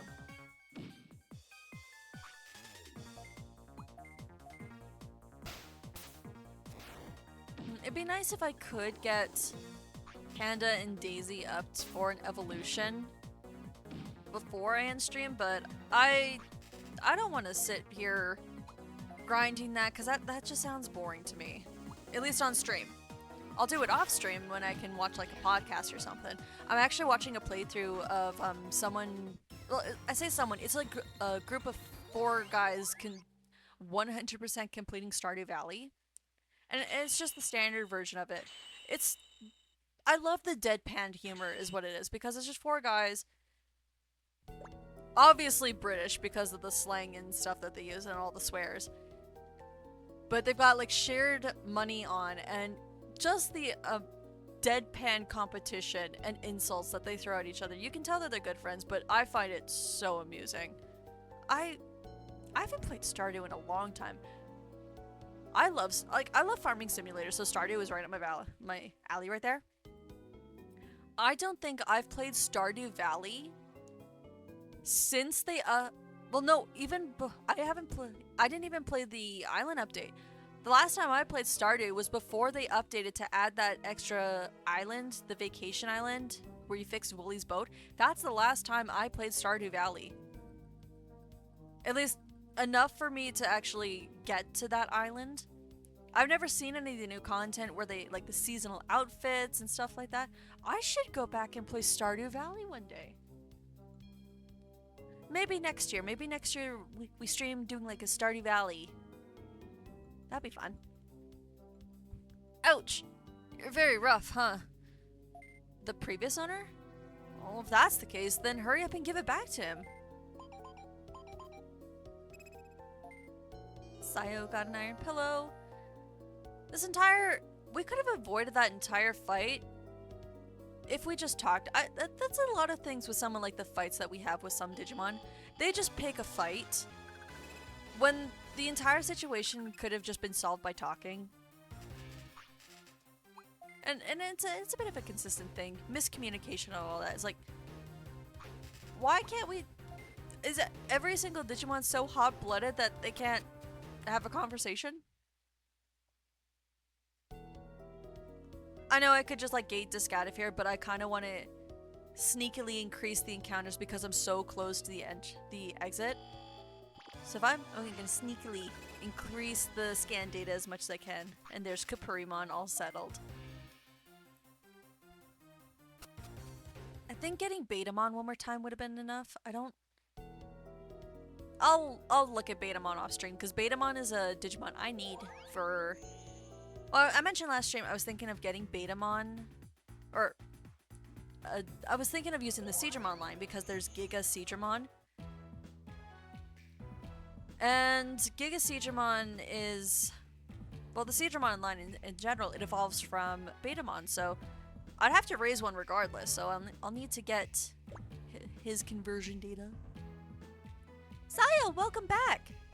Yay, that's my iron pillow! I'm so happy you found it! Thank you! Now, go get your reward at Dark Center! I'm kind of glad I don't have, like, so many different voices to try and act out this time around. I kid you not, my voice was killing me after yesterday. Because yeah, I can talk for hours and hours. Like, I just came back from a convention with Mike and a couple of our other friends, Miranda and our friend Janine, and the entire weekend I talked non-stop for basically 4 days straight. I didn't give my voice a break at all. And yet now that I'm streaming like this, my voice hurts so much more. It might have something to do, like, I have a headset for my microphone here, and my headset is noise canceling, so that might be why my throat hurts so much. That sounds weird to say, but because it's noise canceling, I can't tell how loud I sound. And I'm normally a pretty soft-spoken individual, so because I'm soft-spoken, and unless I get excited, I can talk for hours. Just soft-spoken, yada yada yada, non-stop, gab gab gab, yap yap yap yap yap yap.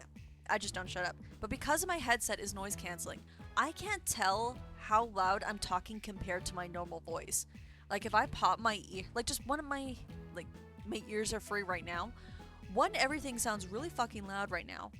But my voice is also talking a lot louder, so I can hear myself over my noise canceling headphones. Which is a bit counterproductive, so maybe I should get some like earbuds, but at the same time, I like the noise canceling effect of my headset. It's good for when I'm playing games with friends, like if we're doing repo streams with Mike and the others, or if we're playing Baldur's Gate. They're great. Or even just like when I'm joining as a co-commentator on with my other friends. They're great. And the best part is that I didn't spend like $80 or $100 on a microphone to sound this good. That's my secret, Captain. I just found a really... So when I mentioned before that when I was setting up for getting ready to stream, like I started getting the idea back in June, and then in July I started getting things prepared so I could start streaming here in August. I was thinking of starting at the beginning of the month, but I had nothing ready, so I had to put it off a little bit longer.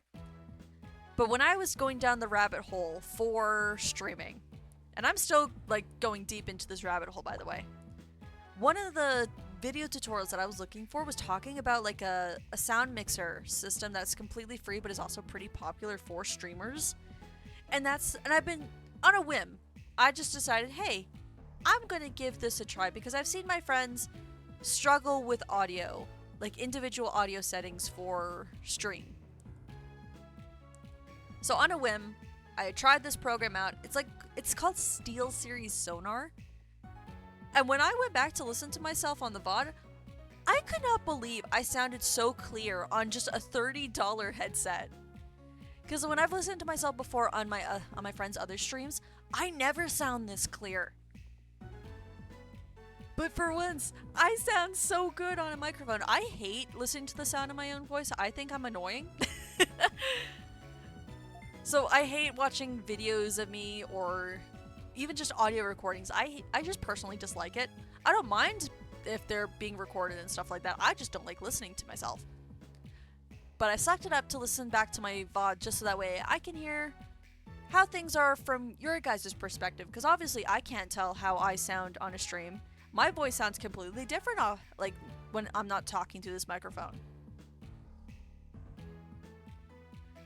So regardless of like my ick for listening to myself, I went back and I watched that VOD and out of everything that I could have fucked up for my first stream, I'm glad I managed to kick off my sound so well. Cause it sounds so clear and I'm super proud of everything I managed to do. But anyways, I'm still gabbing and I'm not touching my controller. I need to continue playing this fucking game if I wanna get some watermelon. I have watermelon, or more watermelon in the fridge. I had some after stream yesterday. So good.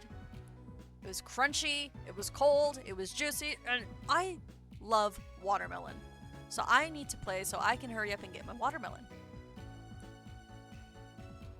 Tanamon, what is with your mouth? I just took a look at your portrait properly right now.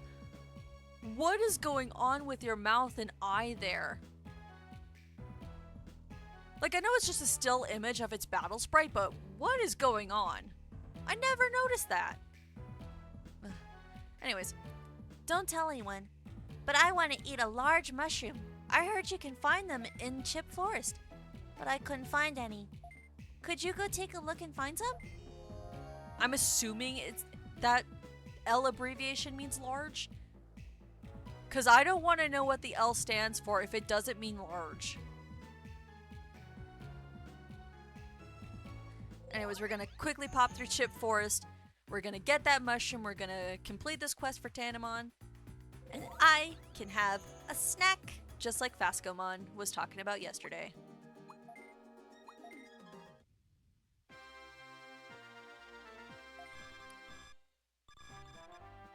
So this is Chip Forest. And immediately we have an item off the bat, and it's more equipment. I should go back and put some equipment on some of my party members here.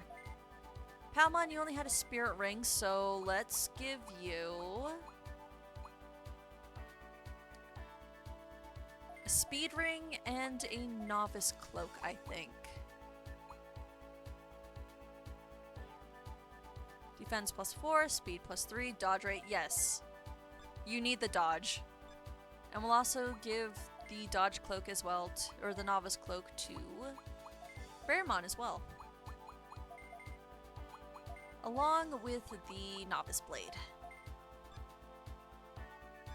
And then Serenity here is going to get that bronze blade, because, alright, I forget things to equip.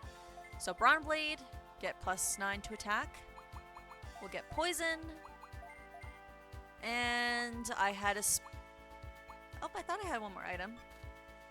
We've almost got enough items for every single member of my team, which is great. But anyways, I saw something up here. Because this dropped me off in an area that I can't remember. I love Chip Forest, so I've always gone through it in a lot of different playthroughs. But one thing that kind of throws me off is between dawn and dusk, is that the spawn point for some locations are completely different. And I have a feeling Chip Forest is one of them. I know Login Mountain is, because in Login Mountain, that starting point where we start off, it is the same location for dawn. But in dusk, sometimes it will drop you off in a completely different part and section of Login Mountain, which doesn't help from, like, my navigation skills of that stupid area. But it is a thing, and I think that's what's happened with this at the moment. I think I have to go up. Nope, this is a dead end, but I'm still going to look around here just to make sure I'm not missing anything. Yeah, because that's the spawn point in for this area. Sneak a little closer. There's no other items up there, so this area, this was completely pointless. And this area has Tanamon. So we could get more Palmon if we wanted.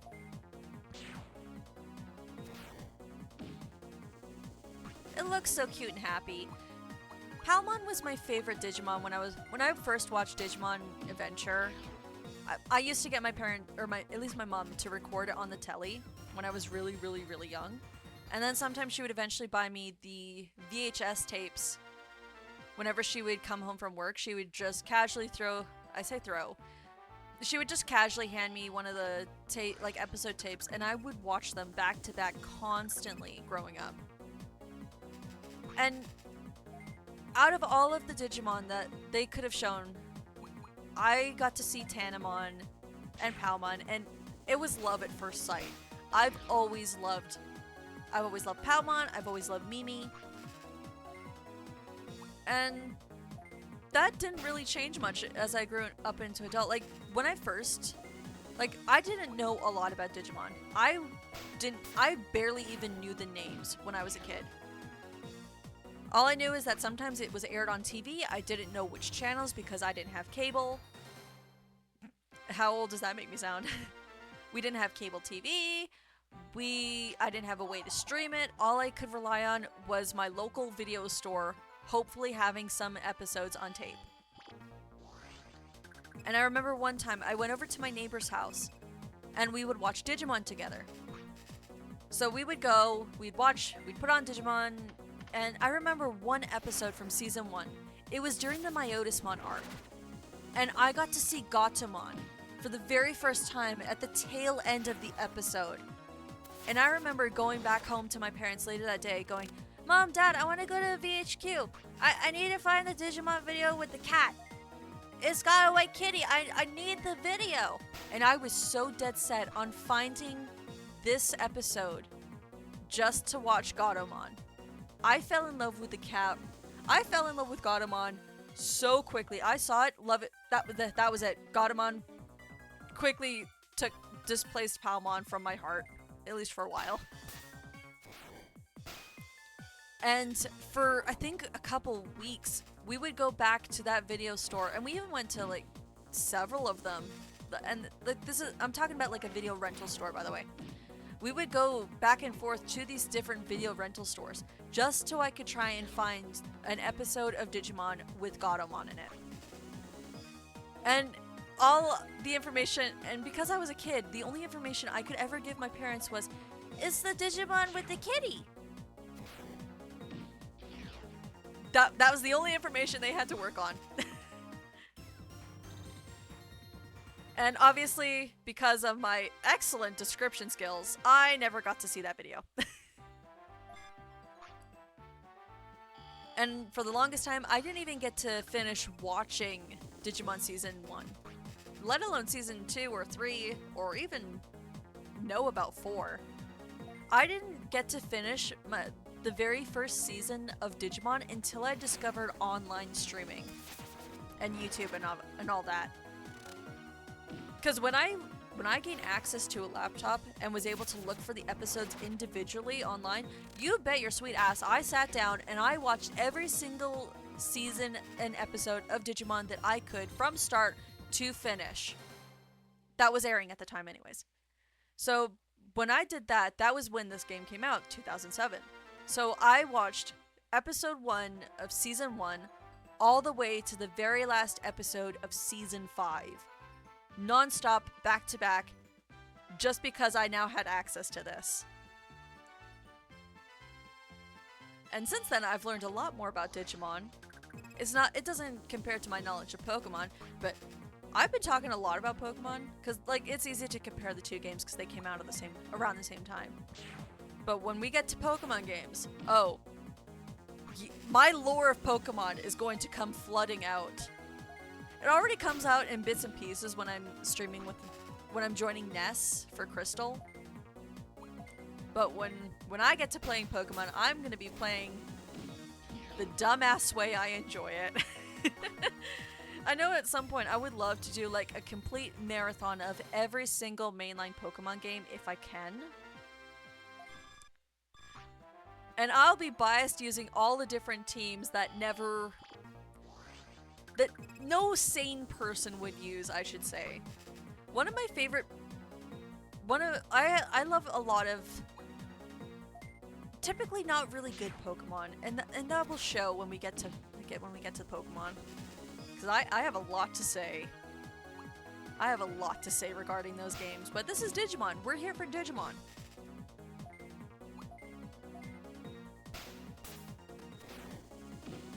And I'm so excited to get back and watching more Digimon come October. There's a lot of things happening in October that I'm just excited to happen. I'll be doing some more, I'll hopefully be more settled come streaming, so I'll have like maybe a proper schedule so I'm not overburdening myself. I'll be playing spooky games with my friend, and I'll be laughing at her because she'll be scared and I'm just commentating for comedic relief so she's not too scared. I'll be playing my own spooky games if I can. And I'll also be doing more art. Because what I want to do, I want to have, like you see my little avatar bouncing, drinking with my little mascots here, Daisy and Oliver. When the holidays come around, there are themed outfits. Themed outfits, so much art that I need to draw because I love drawing, so doing all of this is fun for me. Even if my wrist hurts and I give myself early carpal tunnel syndrome, early carpal tunnel syndrome. I think that's how you say it. Anyways, I love to draw to the detriment of my own health, which isn't good, but I do it regardless. So you bet your ass, come Halloween, we will be dressed in costumes. And it won't just be me. I'm also doing this for a friend as well. Because if you've ever watched the wonderful Nefariousness, I also drew her PNG tuber, which pat on my back, pretty happy for. I've also drawn a couple things for my dear friend Mike as well. One of the things I'm working on in the background for his most recent Dark Souls playthrough, which was fun to watch when I was able to catch it. I was able to catch the end of his playthrough today, the Lin playthrough. So I need to get the art done so he can do some thumbnails. But yeah, I just can't wait to come up with like different outfit ideas, because I thought of some really adorable outfits. Or, well, not even just outfits, but like ideas. Because like, me streaming here is just because I had a lot of fun with my friends streaming. I liked talking. I thought, you know what, I think it'd be cool if other people could see my perspective when I'm doing all these multiplayer games with my friends. So that's kind of what encouraged me to actually get all of this set up to stream. And one of the things that I was looking at, because I was getting myself set up for streaming, it was like, eventually it'd be awesome if I could get like affiliate and whatnot. And then I could get like the channel points and the redeems. One of the redeems I was thinking of, because I thought it would be like fun to do, was giving you guys basically the ability to change costumes for me and my mascots. I don't know. I thought that would be fun. I was also thinking of other ideas, like making a channel point race type thing for like what long game will I be playing next. And there's just so many ideas that are like in the background rolling through my head. I don't have enough time to get them all done because, again, I keep going back to this point. I have so many things I want to do and not enough time or brain power to figure it out. But it will come eventually. I just need to be more patient. And patience has never been a skill of mine, I should say.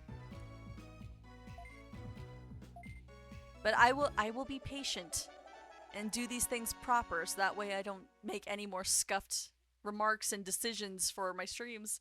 Because I want you guys to enjoy streaming with me as well. Because we're just here to have fun. We're just here to play games. I'm going to occasionally rant and rage about a lot of the games I'm playing. And we're just here to have fun. But speaking of that, that was 4 quests, back to back to back. So next time we come back, we're gonna talk to Piedmon here. We'll be doing the next Union quest, which is Explore Limit Valley. And I'll have some stories about that area too. But that is not what we are doing for today. We're done now. We've had enough, so we're gonna save here. We're gonna turn on some beats. Mute this. And I want to hear some music too, because I rather like my lo-fi beats. We're gonna switch to our stream ending here, and let me just check a couple things before we end it off.